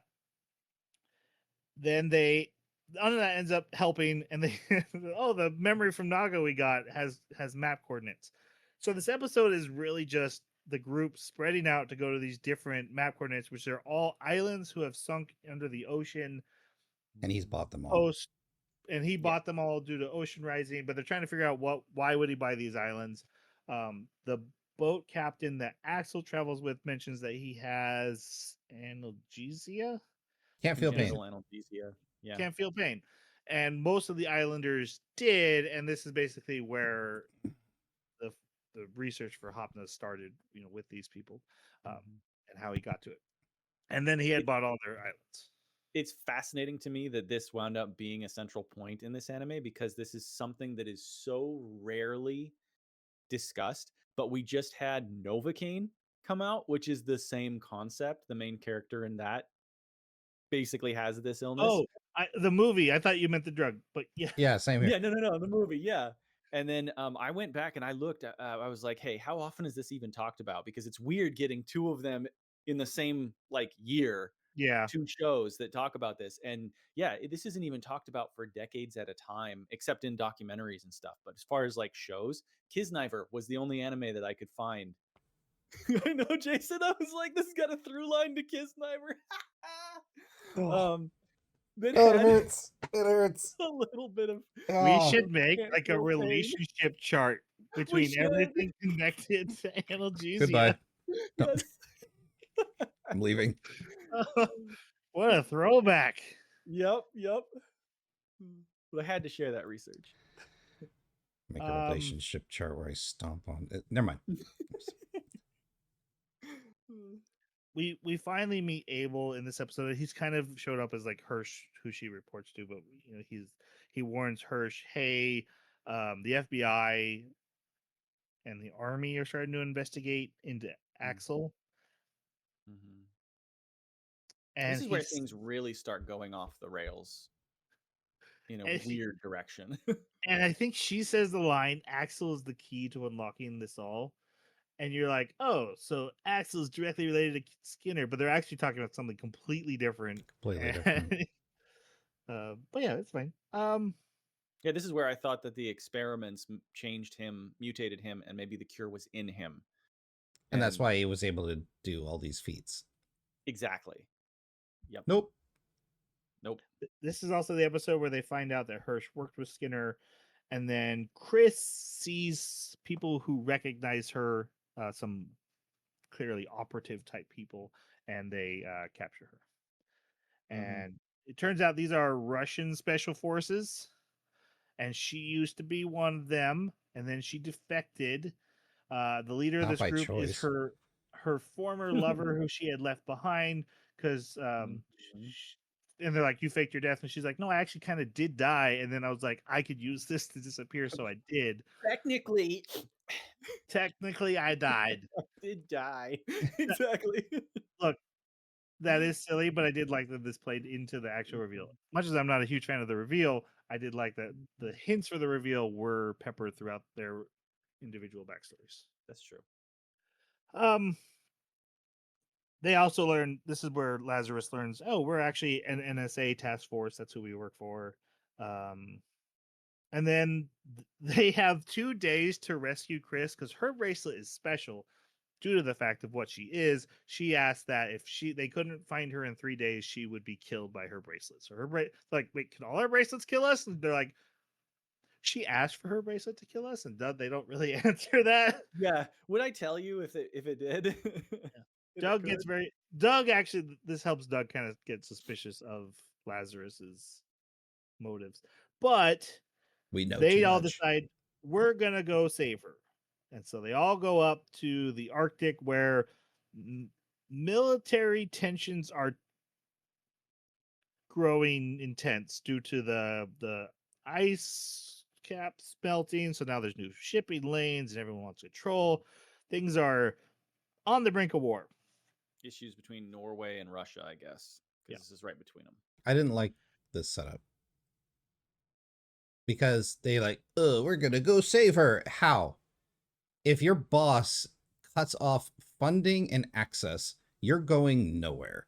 So, yeah, obviously Hirsch greenlit this, but she changes her mind. They get there, right. they hit a stopping point, and then Hirsch steps in and saves the day, gets them the gear they need. But like at first she's like, yeah, Chris is gonna die. It is what it is. So asset lost. Let's move on. And then also like, oh, we're gonna go save her. It's like if Hirsch really wanted to, no, you're not. Yeah, it's true. She could have. Yeah, because they wouldn't have had the funding. Of course, they would have stopped and not been willing to continue doing the Lazarus project. But well, under threat of death, maybe they would have. But anyways, that's a different story for a different anime. Let's keep going. A better one. That would be called Suicide Squad. You guys hated that anime. Mm-hmm. Well, that's true. At least motivations made sense, though. Yeah. Some of them. I swear you complained about that. It doesn't matter. Whatever. I'm fine with this. I actually like this episode. They do this big attack on the oil rig. The attack on the oil rig is cool. And yeah, there's a guy shooting from a boat, driving full speed on the boat by himself around the oil rig, sniping people. Doug. But again, I'm not looking for realism, and I thought it was cool. Okay, no, actually, that I had no problem with. You know what I have a problem with? Axel climbs out of the water, removes his wetsuit, and he's still in his leather jacket. Oh my god, you're right. That's pretty funny. Wait, why are you still in your normal street clothes underneath your wetsuit? That's insane. That would be so uncomfortable. And I assume they're just like, we don't have, and they just showed him in another costume in the last episode, in the diving episode on the islands. Yeah. And I'm like, why are we just drawing him back in his regular costume? This is clearly a time for at least take the jacket off of him. Right. It's cold. He should have tactical gear. It doesn't. Great. It was so bizarre for me. So yeah, a guy shooting from a boat. I was just like, yeah, whatever, that's cool. Let's take that jacket off, man. It's bugging me. Um, there's a Russian guy who's like, I really want to kill someone today. They're like, yeah, we were told to keep her alive. Yeah, you guys should go get lunch or something. I'll be fine here alone. He keeps beating up Chris, but she uses it to. I love the combat tied to a chair. Very Black Widow-ish, which Yes. is what Chris turns out is, basically. She gets away, but then they have to save her. She makes up with her former lover, and then that torturer guy shoots her, shoots the former lover, and then Axel shoots that guy. I did like that. So they have to jump off the oil rig. It's exploding, of course, because the boat hit an oil rig. So of course everything has to explode somehow. He dives into the water, but all the mega structure falling into the water pulls them down. You almost never see Never this see in it. movies. I did like that. And the way that he had a little diving engine that he is able to find. Yeah. No, he grabs a tank, a pressurized tank, and uses that to get out. Right? Yeah. It wasn't his engine; it was the tank. Yeah, it was But debris. But at least they addressed it, and he's able to shoot out of the water like a rocket and land right on the boat. And grin, because he is just too cool. I did love how this barely created an international incident where U.S. assets take out an entire Russian special forces team in international waters. Yeah, but it's fine. Who technically haven't done anything wrong. They found a deserter and have captured her, and they're probably within their legal right to do so. And then they go in and kill them all. Yep. That's a choice. But I mean, that's why they have their meeting in the next episode. Which is kind of what the next episode about. So the next episode that we meet, we see a man eating a steak, and only a steak in a restaurant, and carnivore diet. Then he walks. They have this very long segment, very well animated, of him just walking down the street to music, and then near the end of it, a shooting breaks out, and he just keeps walking. The cops show up, shoot the shooter. He steps over the body. He never breaks his gait. Is this crazy? It's really crazy. surreal. It's probably the most crazy. Yeah, surreal's thank you. This is. I had to look up his real name. His name is Soryu. We're introduced to him as HQ. Turns out there's a twist to him, which I thought was super obvious, but I'll let you guys know what you thought. Nope. What do you think of Soryu? He's in the anime for too short a time. And if he was going to be the foil to Axel, which he kind of is, the fact that he only hunts him for like 3 episodes is kind of wasted potential. I think that's a really common theme throughout this entire anime. I think there's a lot of potential here that's wasted. This character had a Tanya's time's over. Jason take. He had an interesting backstory. I think it connected to the story well. I think this whole shadowy government thing had legs. And also his condition ended up being a really cool through line. However, he's in the anime for 4 seconds and then he's dead. So it's like, okay. How did he connect? Like, I know that he's in a shadowy organization, right? That's the problem. There was a cool potential connection here, and it's not. It's coincidence. Like Troy was talking about. Now I know what you mean, Troy. Yeah. Because like I was thinking the same thing. Like, this felt out of place. It felt like it was just kind of wedged in here because he doesn't really have a connection to these other characters. His story, it just kind of happened because of some other machination of the government. If the test connected to them. If the test was given to us out of context in like episode 2 or 3, and then we get like maybe the steak eating scene at like episode 4 out of Just context building him up slowly. and building him up. I thought that would have been a really cool through line, especially if the Axel Soryu connection was there. Right. Which Since it's wasn't, but not, if there was something. and we just get this like shoehorned bad guy into it. Yep. Yeah. Yeah. I also didn't. I like scenes where the good guy takes out a lot of bad guys. And so in this scene where you just have the good guys, really, because they're just cops and they're showing up. This is insane. This is Yeah. Yeah. He just annihilates these guys and they're like, hey, we're going to go get some food after this. This is going to be great. We're just normal guys in the military. And they send him in and he just annihilates them all. And I was just like, I don't like. I also didn't like the way that there were a couple of scenes where like he chopped people's heads off with the string, but then he wrapped the string around his arm, because I was like, okay, so it's mono wire. No, it's not mono wire. Okay, so it must have been the blade. No, because the blade was not there. He literally cut the guy's head off with the string. And that same string ends up around Axel's neck. Yeah. And there's multiple times where the string is around. Like there was one shot where it was around the fingers that were holding the gun and it didn't cut the fingers off. And I was like, I don't understand the rules of this guy's weapon. I don't get it. Like, it's just, hey, this is cool and it's going to do whatever we need it to do to look spectacular. Yeah. And I don't like that. If you're going to have, if you're going to have a cool weapon like this, you got to at least keep it consistent. So yeah, I didn't like him killing these guys that for all intents and purposes were just nice guys, normal guys. Normal soldiers. Yeah, they were going into, they had a target, but they had a military target. Like it was assigned to them from military headquarters, basically. Yeah, and so headquarters sent these guys to their deaths as a test. This was gratuitous. Yeah, and so I really didn't like him from the beginning because of that. I also didn't like that surreal scene because to me, what that just all it presented was callousness. And yeah, the character has that. He's a monster. That's the whole thread of the story, is that humanity is callous and lost its value on life. Seems so overdone, overblown, overemphasized to me. Hit you over the head with a hammer. Way too strong. Yeah, exactly.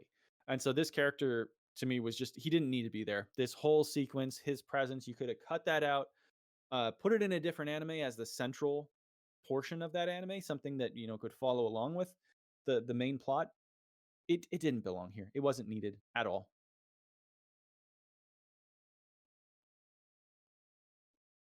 So you like the character or don't like the character? I like the idea. I like the idea of the character, and I liked the action sequences with the character. He didn't belong in this anime.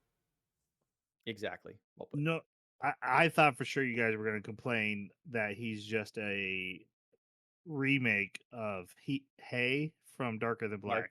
Darker Than Black. I was immediately thinking of Darker Than Black when he first attacked. Which I think is on purpose because remember the guy who made Darker Than Black was on Cowboy Bebop. I think you did. We talked about it in Darker Than Black. I forgot that. He didn't have a mask though, so it's fine. That's true. I wouldn't recognize him. I was just the so mask proud was of his you. other personality. That was his. Okay. He didn't have superpowers from his sister. He did. So there's huge differences. I was just so proud of you for nailing the theme. And now theme. Him, Jason. Apathy. Apathy. Yeah. The anime is about humanity's apathy towards its own demise. Yeah. Mm-hmm. No, that's obvious and hit you over the head multiple times throughout the entire anime. I thought it was good. I really liked it. I mean, not that I 100% agree, but I like the exploration of the theme. And I like the exploration of the theme. I thought this was done poorly. But the one thing I think the anime does well is explores its theme. It's the story they used to do it that was terrible. So maybe you might be saying the same thing there. I think you might be right. I didn't for once think about this guy's wire. I did. I know. Yeah. I'm sure. I know. That kind of stuff. It doesn't even cross my mind. Like for some reason the jacket and the swimsuit bug me, but then You're right. He cuts off a head and then goes around other people's things. It doesn't cut anything, and it should either be a cutting wire or a not cutting wire. It's either thick or Mhm. thin. Um, If it was different material and like drawn, like the part that he could grab was darker. yeah, I don't care. Okay. Yeah. I dislike how disconnected the character is from everything that matters, especially Yeah. since they make him such a major thing. However, thematically, he's hugely connected to the story, so I understand why they did. I do agree he should have been introduced earlier. He also should have a connection to Axel, so that this whole me and Axel have to meet in the final episode and have a It didn't face matter. off. Matters, yeah. Mhm. It's like, oh, a random assassin got me. I have to face him, guys. Do you even Yeah, remember right. his name? Yeah. How do you, That's only because he's asking this question about this The Hannon. mythological. Yeah, Hun- exactly. Hundun, And like yeah. why would Hundun. Axel know? Like just because he has a feather necklace? That connection That is so happened to be tenuous. and it was 100% coincidental because that's not what the necklace was. Exactly. They even state that in the anime. However, the Hundun is hugely tied to the theme of this anime, which is why I said the character works thematically in that he's a almost a quick let's recap the theme. He's his own little mini version of the theme that's explored through the whole anime. Yeah. Because the Hundun is the story of he's an entity of chaos, and these two wise men come along and they're like, hey, it doesn't have a face. Let's put holes in it. They stab a hole every day to give it a face, and on the seventh day it dies. It's supposed to represent humanity's need to control chaos, but how we end up killing the world on its own, which is exactly what the anime is about, right? We build painkillers, then we have opioid crisis, we do stuff, we have global warming, blah, blah, blah, AI, now we have cults. We need energy, all- then we nuke all- ourselves. Yep. We poke holes. We poke holes 7 days, which and then tied in numerically to the 7 trumpets of Revelation. And then when I started going down that rabbit hole, I couldn't find any direct connections, and so I gave up. Yeah. But I don't think it's a coincidence those things were chosen. They are supposed to be connected. I just can't. There's That's no, why it no was specific literal. why it was a disappointment. It was 3 years, not 7 years. Thematically. Yeah. Yeah. Yeah, we kind of covered his whole plot. He's basically HQ is presented as the assassin's contact, but you know it's the assassin because of the I have to eat this meat to keep my body in prime condition. Why does the contact need to be in prime Right. condition? Because And you're also also they- clearly the assassin. They also look Yep. exactly the same. They Like, do look except for the exactly haircut. same. And Yep. the glasses. He has Oh, wha- you're right. Like he wears Superman. glasses. He can't be The Superman. He's glass. wearing glasses. Yeah, exactly. Yep. I don't know what you guys are talking about. Where'd Jason go? Where is he? I don't see him. Where is Jason? Oh, there he is. Oh. Okay, I'm doing a segue. There's a cartoon where the Scooby Doo team meets the Superman crew, and Velma's glasses fall off, and they're like, "Where's Velma go? Who's the new girl?" That's awesome. All right. So yeah, and then he does the, "Hey, I'll do the job, but before you pay me, we're gonna do a test." Okay, we'll just send in a troop of our own soldiers for you to murder and make sure you're a good assassin. Bad guys are very bad. Yeah, Yeah. bad guys are bad. Yeah. Mhm.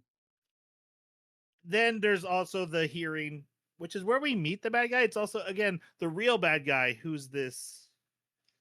I don't know, Inscom, second lieutenant. he's a major member of the army, right? And Mhm.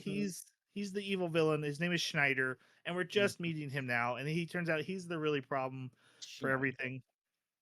And so he's at this committee hearing, being like, "Oh, Lazarus did this and this. They suck." Mhm. And the committee is like, "Okay, yeah, you guys did make a lot. Like, why are you saving a person with 15 days left to, before the end of the world? But also, we think we should disband you."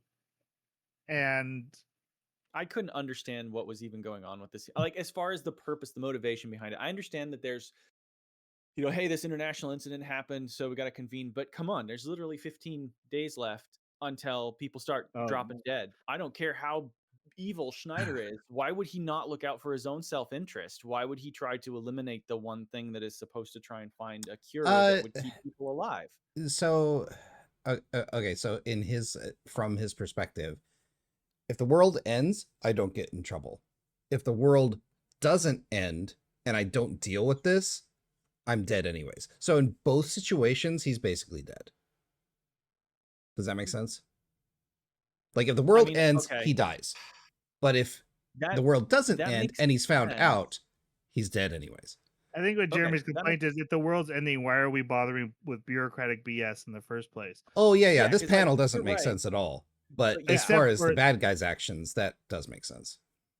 But even then, I can't understand why the rest of the panel would be like, okay, yeah, Schneider really he's up in a huff about this. I guess we need to talk about it because Schneider wants everyone to die so he doesn't get in trouble. Okay, that makes sense. But yeah, this was all a waste of time, especially since they know they're on a deadline. Call me crazy. But the one thing I felt was most realistic, that the world was ending, we'd waste time with bureaucrats would get in the way of trying to save it. The other like Yeah, that's fair. justification would be they're wasting all of this time and resources. They want to make sure that they're actually making progress and that they don't need to pivot to another solution if Lazarus is literally not doing what they were sent out to do. So I get that, but the committee did not need to be that big. Jason loves bureaucrats. You heard it here. 100%. Yeah. That's right. But also, Middle like, more management, red baby. More red tape.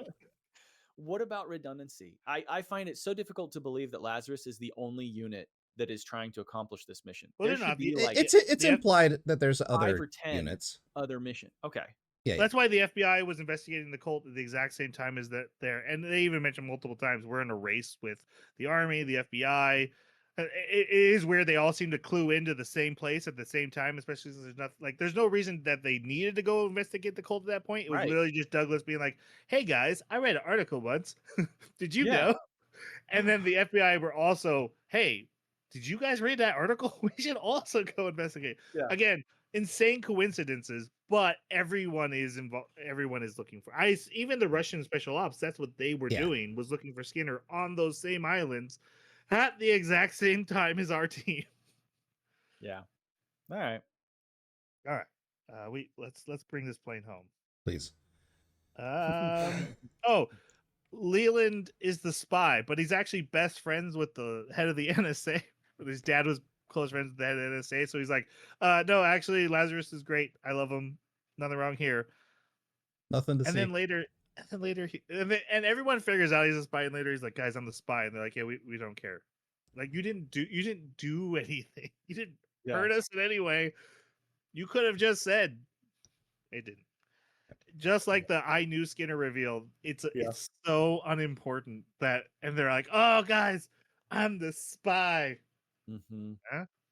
Right. There's a lot of impotent reveals. Yeah. Mm-hmm. All right, 10 days left. People are getting fevers now. Hospitals are full. During the during the tribunal, we get the other video of Skinner. That's right. Then this is the twist on the clock. So Skinner reveals to everyone, hey, you apparently aren't trying very hard to find me, and there's only 10 days left.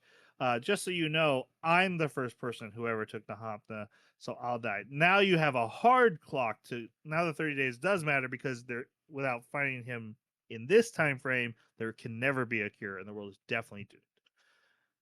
So at this point, any question of whether Skinner is a narcissist flies out the window. Bad guy. Because, he is a bad guy. He is literally making the decision to kill the cure if they don't find him, with this arbitrary rule to find him. He could have just put the cure somewhere and had it released, let people figure it out, find it. No, you guys are doomed if you don't find me. Yeah. That's bad guy. Yeah. Evil villain. Oh, how the anime tries to pretend he's not at the end. I think the anime is going for a religious iconography. Like he's martyring himself. Dying for sins. Yeah. But if dying is going to doom everyone else, you didn't do a good job being a martyr. Like that's not the purpose of martyring. You're supposed to be saving everyone. That's with your death. opinion, man. Nope, his logic is super flawed. The drug that Chris has in her jeans pocket, she finally remembers and reveals that they had the clue they needed back in episode 3 because it reveals that he has an artificial heart. Because it's for people with artificial hearts. And so they're like, okay, they check all the hospitals. There's no sign that he had an artificial heart. Well, there's one super fancy hospital for rich people that wouldn't have a medical record for us to hack. And so like, oh, how do we get into that? And Leland's like, yo, I'm rich, everybody, let's go. And they go talk to his Moment sister. has come. Yeah, they go talk to his sister, who's like, his dad was part of this family, and he's a bastard child. But she's like, Everyone's you should dead. take over the. Everyone's dead except for his sister, and she's like, you should take over the family. And he's like, I don't want to, and she slaps him. And then it's like, okay, actually, just come visit me on the weekend, and you can go to the hospital. And he's like, okay, but next weekend. She's like, you mean after everyone's dead? He's like, yes. He's like, I'm gonna save the world, and then we can spend time together. And he should have led with, I can save the world with this information, but he waits until she I slapped him know. multiple times, told him no, left the room, came back, and then Yep. was like, spend a weekend with me. And he's like, oh, just so you know what to do with the next weekend, because I am actually using this to save the world. Yep. That's terrible. I did like Axel and Douglas having to stand and sit as they're trying to read the situation and are awkward in the room. That was funny. That was funny. They go talk to the doctor, and she's like, "Yeah, he totally had a heart, and who cares about HIPAA anymore? The world's ending." And I agree with her. So she's like, "But I don't." He actually removed the ability to track his artificial heart, but we have the firmware, so you can find out who is tracking him. And so she gives that to them. And then they find out it's not doctor. I keep saying doctor. Popcorn Wizard. Which, and we're back to her, and I was like, no. Back to Istanbul. But it means that their last confrontation with her was super important because it gives them the clue they need to find her. So at least it wasn't worthless anymore. At least before it was like, oh, so this doesn't matter. Actually, if we hadn't gone through that, even though we had the clue we needed the whole time, we did actually have to go through the steps we went through to be able to put the whole puzzle Now, together. at this point, hospitals are filling up with people with fevers, right? Yes. Yeah. And Hackers. Elena's starting to get a fever. Her and Douglas go to Pakistan to find Popcorn Wizard. Axel is told to go Secure a witness to reveal that he was in a prison where they experimented with a prototype version of Hopna, and everyone died but him, but he escaped from the prison before everyone died. So he's what the army is worried about, this Schneider guy, because he was the one who did this, because they're actually making a biological weapon, and Axel's the proof that they did it. So they're like, who's the witness that he's supposed to protect? Is it the doctor? The doctor that performed the test. Yep. Okay. Anything else that's revealed here? Oh yeah, this is insane. It's episode 10, and we find out about the terrorist incident in the airport, which wasn't a terrorist incident. Skinner was fleeing the country. He had the prototype Hopna in his bag. Army came after him, got in a fight with airport security, and the bag was shot. The prototype gas got released, and it killed everybody instantly, except for Skinner. These 5. And Skinner. Which the only thing that makes sense is this is why he has an artificial heart. That it did kill him, and they gave him an artificial heart to keep him alive, because otherwise he'd be immune to having. Otherwise he'd be immune. Everyone else that survived is immune. He had to have died here. There's no way he didn't inhale it. He was at the point of contact. Right. With the gas. Yeah. Unless he somehow was inoculated, but while developing it, I guess would be. No, the artificial heart makes more sense. It's got to be. Okay. So yeah, they go Pakistan, and then the assassin shows up, attacks Axel on the highway while he's driving. We get a big fight with them. I like the fight.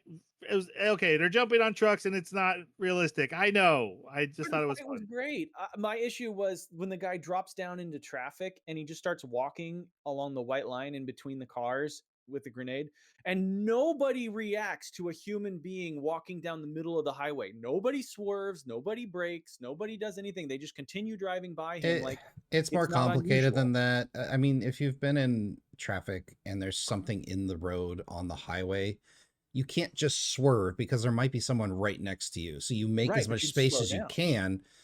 It depends on how It's fast you're a going and when pedestrian. no, it depends on how quickly you understand the person's there, because slamming on your brakes can be just as dangerous as swerving Sure. on a highway. So I don't know. I didn't find too much problem with Yeah. that. I mean, I took it as another it's like, reference to human apathy. We just don't care. oh my God. I hated it. It made no sense. I mean, I would have kept You driving. can't have a you can't oh my God. That's Ugh, you're legally not supposed to. You're supposed to slow down and pull over if there's a pedestrian in the middle of a highway. Like it just You know how that's much they're time that's going trained to to do waste? that.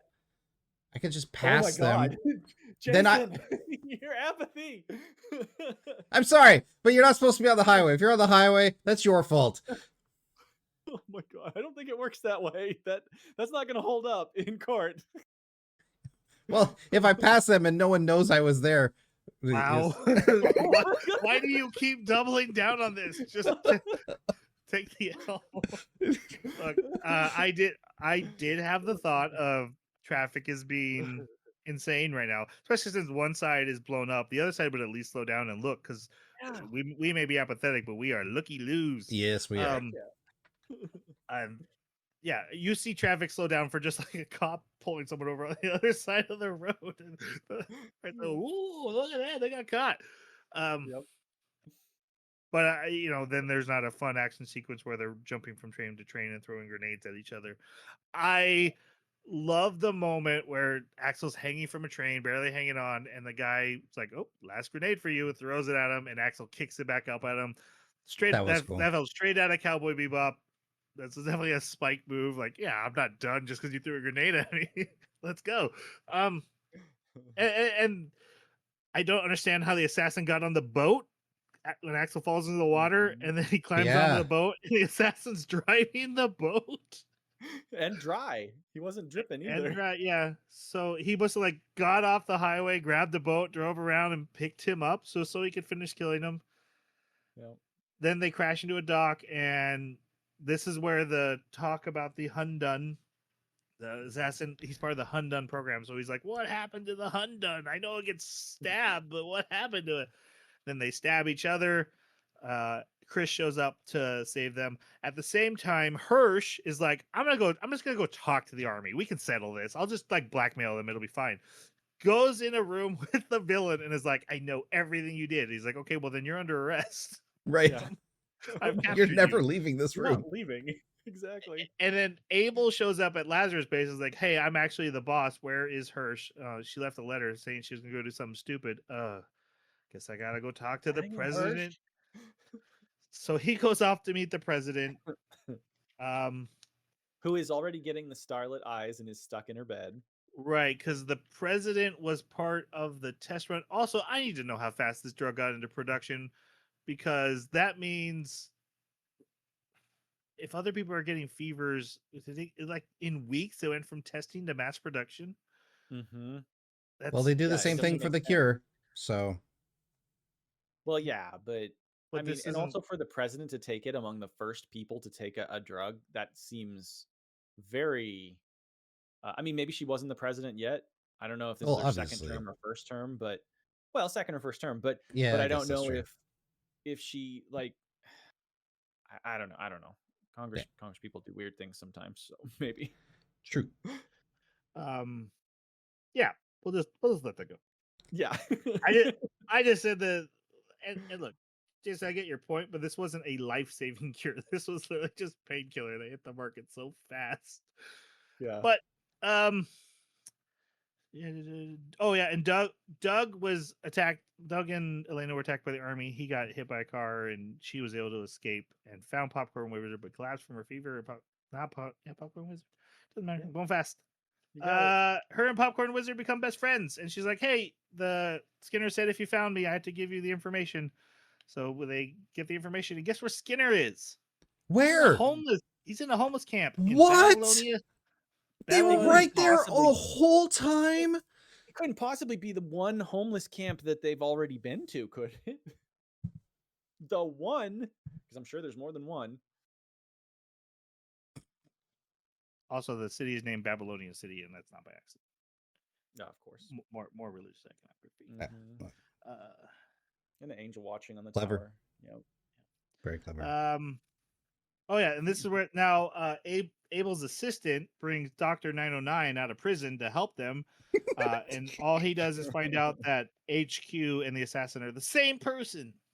Dun Yeah. dun And dun. I love that they made Chris come all the way from Axel's hospital room back to the HQ to look at a picture when she has a mobile device. Right? You couldn't just Also, send her a none of screenshot. this information is helpful or in any way No. serves any purpose in the plot. They're like, Mm-mm. oh, it's the same person. Yeah. What does that matter to Axel? He just has to Right. kill the assassin. We need to get her away from Axel. Is all. And that how was. does this help Chris find away. Skinner? Yeah, it doesn't. Well, at this point, we know that there's 2 missions to Lazarus. They do have to finish the second mission. I mean, To survive, I guess, but like, yeah. Axel's literally days in a left. top secret location that only rich people know about. Like, anyways, keep going. Mm-hmm. We do get the Chris and Axel talking, and she kisses him. Mm-hmm. Felt out of place. Kind of felt out. Yeah, It it did. felt out It of really left did. field. I There was hadn't no noticed. tension between them. Yep. There's more tension between Axel and Douglas because he's like, "Are you gonna ask me on a date?" He's like, "No, that's not what I do." Oh, bummer. I was like, "Oh, are they flirting?" No. And Axel and Chris don't have a moment like that. Nope. It's Yeah, not she like still that in the kisses. sub. In the car, it was I should clarify. It wasn't flirting. It was as close to Okay. flirting as this anime gets between any 2 characters. No, Okay. it felt very dude bro yeah, it was very bonding bro in the moment. sub. Yeah. It was very Axel teasing Douglas and just trying to get under his skin because they don't like each other. Yeah. I'm saying that's more interaction than Chris and Axel That's ever true. Right. had. That is true. Yep. Yeah. Maybe Chris was just being needy now that her significant other was dead. The hackers So get fast. Douglas out of the of the hospital. He's in the army hospital being under watch, and they get him out, and then they go and guess what, guys? A prototype transit tube through the ocean that'll take you back home has Just been got developed. done. Just got Just done. ready to go. And Douglas knows these people. He's friends with them. Right. He made plans ahead. He called ahead. And and they're like, "Oh, we never got to use it because the world's dying." So they ride in style home because the airports are being watched. And With this has been a feeling. really cool thing to set up in the first half of this anime, instead of just having this pop into existence without any explanation why Douglas would know about it.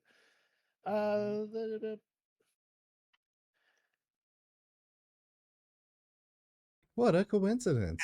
Axel goes and fights the assassin for no reason, but it is also a very Spike thing to do.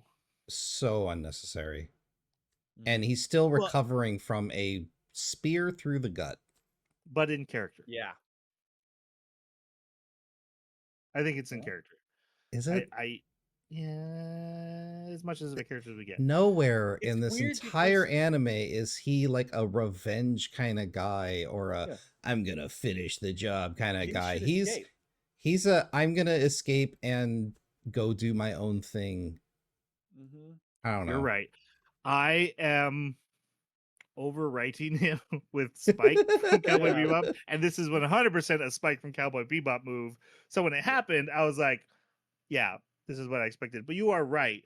At no point has Axel shown, other than he does like to beat people up, but he's never shown like, no, I have to like face the ultimate villain kind of guy. Right.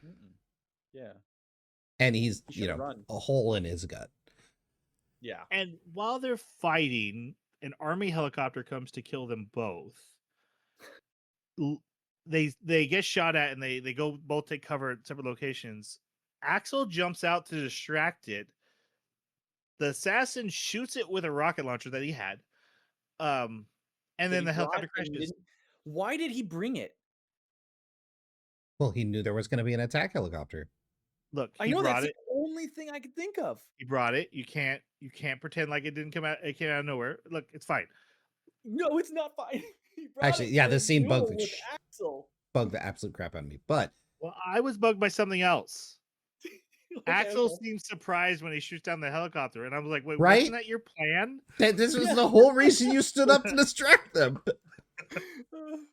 It was supposed to be a like- warning shot. He was like, "Whoa, you're murdering those guys. You would totally have murdered them too. I've seen you in Yeah. action." Yeah. All right. The helicopter crashes into the building. They're on top of the giant angel tower. This in the made no city, sense. and they ride the wing down.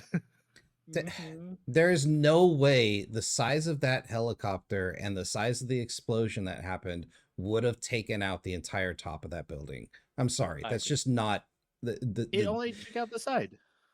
That's what I'm saying. That building was way too large. The amount of damage that would have been very superficial. There's no way that whole ornament and wing thing would have come crashing down from that little helicopter. Sorry. He hit a load bearing structure. There's Sure. no load bearing structure at the top. It's This was holding the dumb. load of the wing. This is dumb.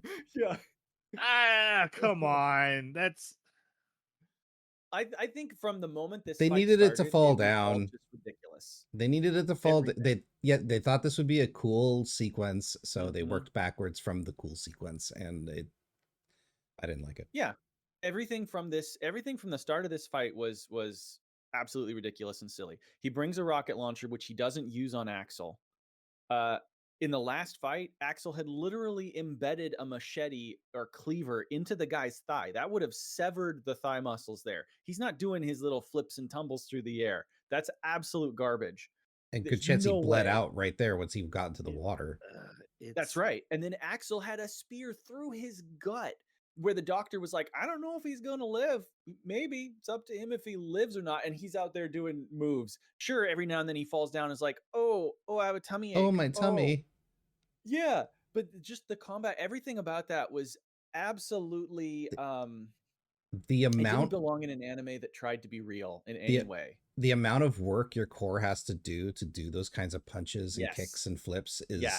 You're done. No, The no, that's not inflammation happening. of those wounds healing would have been so bad they couldn't even move that body part. Anyway, it looked cool. Yeah, it was pretty. Look, I feel like I've been nitpicking this anime, but that's just another level. It's an anime, guys. And it clearly has not been hyper realistic where, a stab wound, I actually have to spend I can't fight. Like it's You're- the kind of anime where you can get stabbed and keep fighting. It You're just 100%. always has been. You're 100% right. This is not realistic because if they've got the technology to have these kinds of bracelets that they have, there's no way global warming would have taken effect this quickly. They would have had machines that would have pulled carbon out of the air, and we would still have the polar ice caps. This would not be an issue at Ooh, 2050. Yeah. Give me a break. I wonder if people in 2000 are like, look, if they have iPhones in their pockets that can do all that stuff, they probably have figured out global warming by now. Yep. The point is, yeah, they probably could fix it. They're apathetic to it. I think as soon as countries realize they're going to lose huge amounts of land mass to rising waters, they'd be fixing it. There's a financial incentive there for it, and it would have happened. My opinion. Didn't happen in this story, though. I Let's think I move on. agree with that part.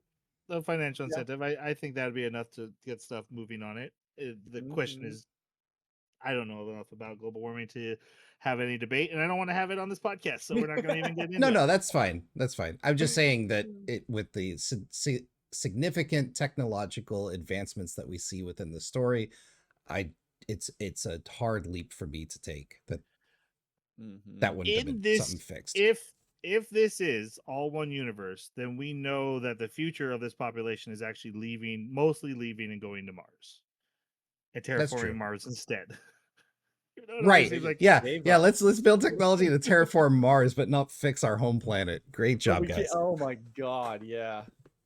But that was always Cowboy Bebop. Of like we still live on Earth, but we have built cities in. And actually, some of the technology I saw, I was like, oh, it looks like something that would lead to Cowboy Bebop world that we see in that show. But Hey, if I you get can the point. terraform your home planet. Yep. I agree with Mhm. that too. Okay, and so the buildings collapse. Axel's fine. He rode the wing down. The assassin did not. It stripped him of his clothes, and he's naked laying underneath rubble. I was like, why is his shirt off? What happened? There's got to be a thematic reason they took the shirt off. There's got to be. I don't know. But I Or they Yeah, just 'cause the want to last show time we his see him, just want to his show his swole sweet body. abs. No, I think it's alluding to something. I just don't know. I'm gonna guess something with the Bible, but I don't know. But then amid all this rubble, Chris drives up on her motorcycle. Hey, how's it going? Want to hop on? Yeah, I do. We found Skinner, and she Wait a minute. drives. Okay, so is the spear supposed to be a reference to Jesus being stabbed while on the cross because it went through the Ooh, abdomen? that might be, but I don't think Axel's the Jesus character. I think No. Skinner is, but Yeah, Skinner. maybe. But does that mean the assassin was Judas because he fell to his death? Hey, that could have been. Ah. He was known for using monowire. Look, I'm sorry. It seems like what's 30 happening is- shekels and a knife at the end of a wire. That's right. It seems like what we've got is like all of these ideas and illusions, but they're not connected. Like There's no coherence it's to it. yeah, it's just, hey, this is something that could reflect that. This is something that could reflect that. But the through line of all of them is not strong enough to paint a coherent picture. And if you have to do so much legwork to try and force a through line that connects them all, that's not very well told. I Either. think it's all just allusions to end of world, Yeah. doomsday, and so that's where like all the revelation stuff come from. That's why the Hundun, Mhm. the Hundun again was representative of the world or nature in its own way.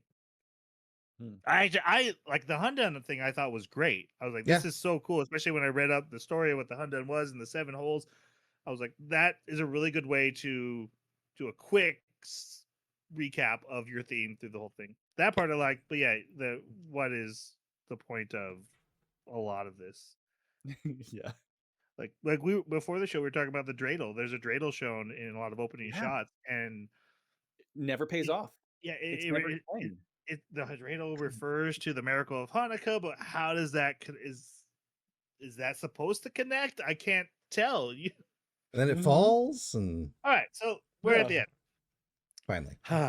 They go and they confront Skinner, and he's about to die, and he writes down the cure because they found him. Okay, I want to point out he could see the notepad and he could see the pen No. and he could write. He could write. He couldn't see the notepad. But he's so smart.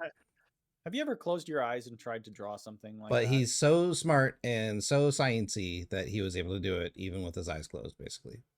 I thought That's like, how- there's a that's what I moment got where from he it. hesitates, and I thought like, oh, he's gonna die before he finishes. But I think it was him like literally trying to focus and being like, I can't see this. I need to get this exactly right. All right. I mean, The- chemistry is something that you could very easily screw up if you close your eyes and try to draw out chemical connections. But okay. we get the big reveal, which is that the reason he was at the airport is he found out the army was trying to take his drug and turn it into a bioweapon. And so he took the bioweapon and he was fleeing to Europe to expose them.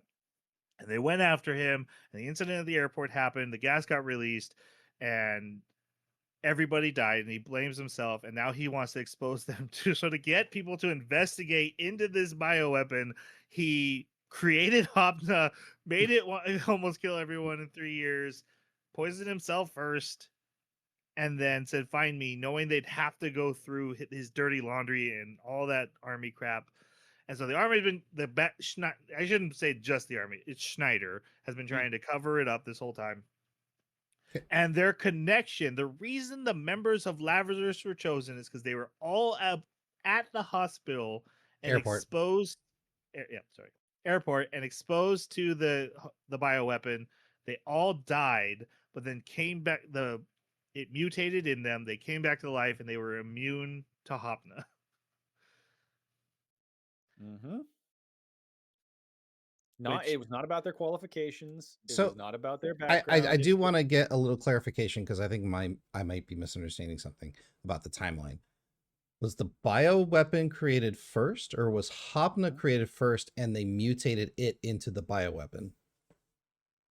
he No, the was work. underground prototypes were what were mutated into the bioweapon.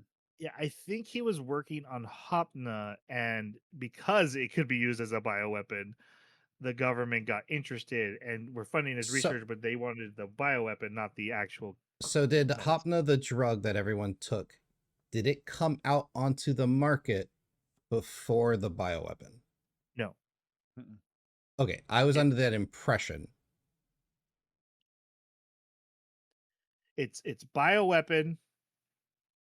He went into hiding, developed Hopna, comes back out, gives Hopna to the world, then does the UN speech, then goes into hiding. Then Axel gets tested in Arizona with a new prototype of the bioweapon. Doesn't work on him because he's immune from the airport. Right. That's why I didn't kill him. Oh, okay, I didn't put that together. But Yeah, okay. yeah. No, I got that part.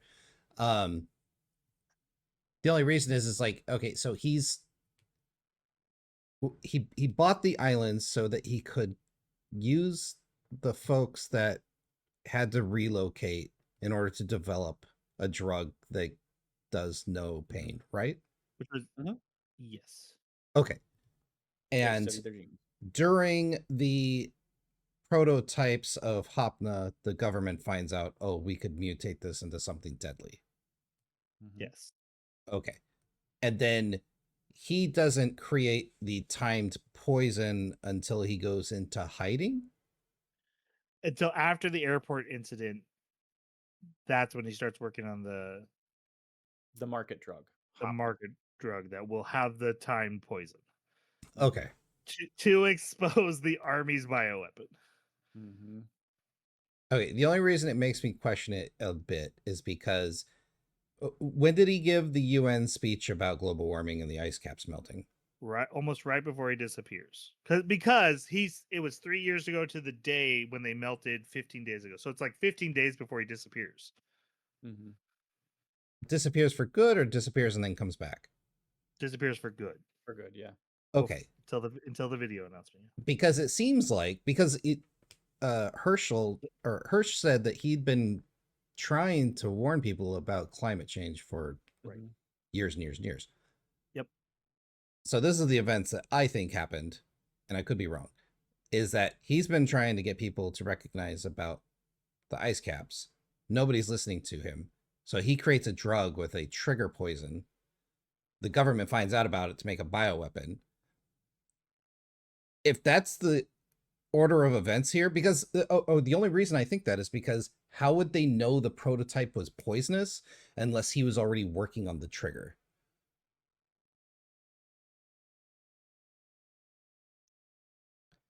This was a big, I'm going to murder you all if you don't pay attention to climate change. No, it's not. That's all. That's all a red herring. I don't think so. Because I think if the you're all answer going to is die, if you're all going to kill the planet and die anyways, well, here we're gonna make you die anyways. and the Lazarus group asked that question in the episode where they go diving on the islands, right? Is that what this is all about? Is he was trying to cure the planet by wiping out humanity, and it's kind of hinted that's what he's going. But then here in this reveal, it's revealed they had nothing to do with that. Yeah, he is worried about climate change, and there's probably a thought in his head of like, yeah, if I end up wiping out humanity, I'm just ahead of the game. I'm just like you said, I'm just the seventh trumpet. This was coming anyway. But he asked Axel, "What do you think humanity should happen to humanity?" Because Axel asked, "Was this all Yeah, he just to wipe says out there's humanity?" And he some says, "What do redeeming you think, qualities. Axel?" And Axel's like, "They have redeeming qualities." And Skinner smiles, implying that he agreed. He did not want to wipe out humanity for global warming. Yeah, he wants them to pay attention. It is a concern of his. It is not why he did this. but this is like, hey, I need to get someone's attention, so I'm gonna kidnap a bunch of people at the top of a building and Yes. put guns Yeah. to their head. Hold Like this, everyone on the he planet is a hostage. super villain. This is super Yeah. villain behavior. Uh-huh. Yep. Skinner is bad guy. Yes. Yep. Yep. All right. Good stuff. The Lazarus. Okay, so he dies. The Lazarus team pulls their gun on Hirsch, and they're like, "You ain't killing us. We know you're gonna kill us. We ain't going out like that." And then Abel shows up. He's like, "Remember my trip to the president? I got an executive order that you can't die."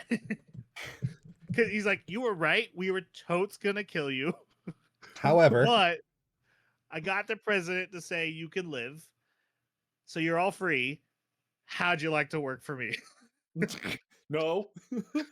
You were gonna kill us. And again, my thought here is, why? Yes, some of them are good, and I definitely keep a couple of you on the team, not Leland. No. But they weren't brought Definitely together for Leland. their skills at finding people. They weren't a cohesive team. They Yeah. just were random people who didn't die and were brought together. Yep. and It because ugh, they it were takes itself guaranteed in- not to die from the poison, they could continue looking for Skinner, basically, I think was probably the thought process until he did the whole, oh, by the way, I'm going to die first. right. I do think there's that, and they do have useful skill sets. I mean, But it's just like that's all your eggs in a very tiny basket. Yeah. all right. All right. That is Lazarus. Let's go to our final reviews. Jeremy, your choice, your first review. This is not what I thought it was going to be. The first couple episodes, I really liked it. Well, the first episode, I really liked it. And when Tanya was watching it, she even said, "This isn't an anime. This is a film. Like this feels really grainy and I'm thinking of film grain, right? Like there's a quality to it that's really beautiful. And even just the way that the angles and the perspective shots are for a lot of the art, the outro as it like surfs across the dead bodies of all the characters and changes angles on them, the art is just so good. It's absolutely beautiful. But pretty much everything else about it kind of drops the ball, if it's not art related.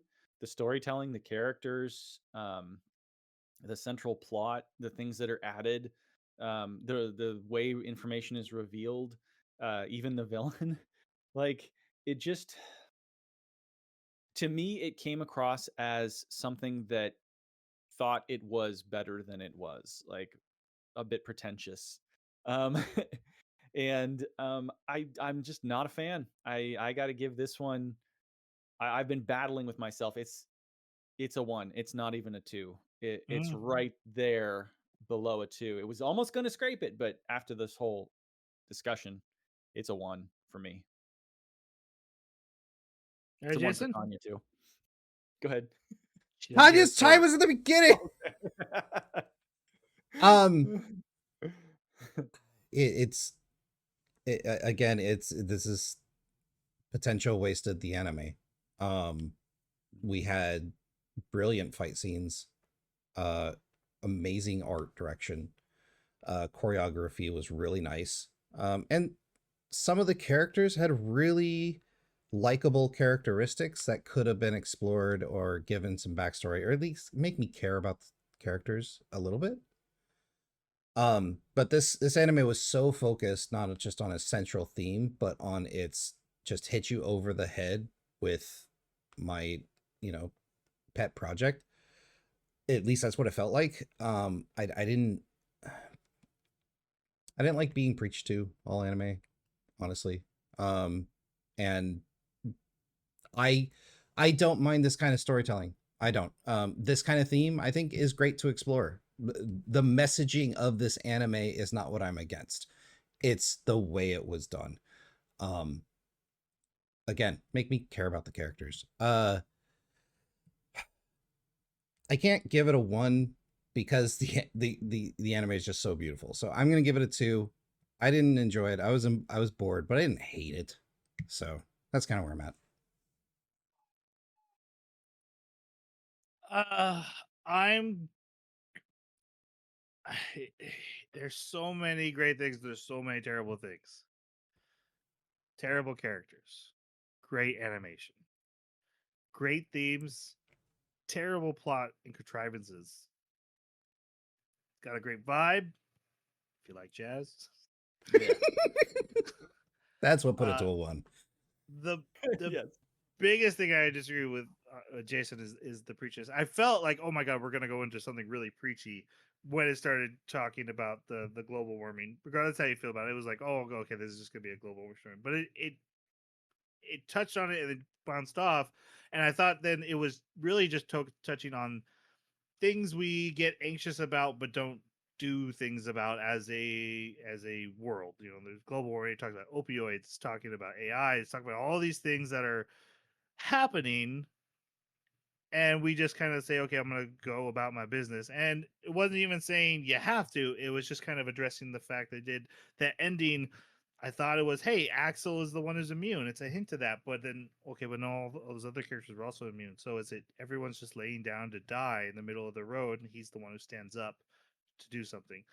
That's a good theme, and I didn't feel it. It's a little preachy, but it didn't feel pointedly preachy to me. I'm going with a 3. Like I said, I'd still rather watch this than Slime is calling to you. anything generic. Um, I'd rather do this than just another giant robot or an etchy anime, just something that looks like it was made in a mass production market. This one took a swing, it misses mostly, but I still appreciate the swings. I'll watch those all day. 3 for me. Okay, our next anime is the Apothecary Diaries. Just the first 12 episodes, and that's all we're watching. But just to dip our toe into that anime and talk about it. But if you have thoughts on Lazarus, and from what I understood going into this, is there are lots of thoughts in the world on Lazarus. We'd love to hear them, though. Keep it civil. I don't usually say that, but I feel like on this one, let's keep it civil. Let us know on our website, the anime Baka Club? bakaclub.com. Hit the contact us button. There's no spaces there. By the way, that was just a pregnant pause. That's all. Hit the Suspense. contact us button. Let us know your thoughts. Leave a comment where you found the podcast or on Twitter at Baka Podcast. We would love to hear your thoughts that are civil. And then we'll see you next time for Apothecary Diaries. Let's say goodbye. Thanks for listening. See you next time. Sayonara.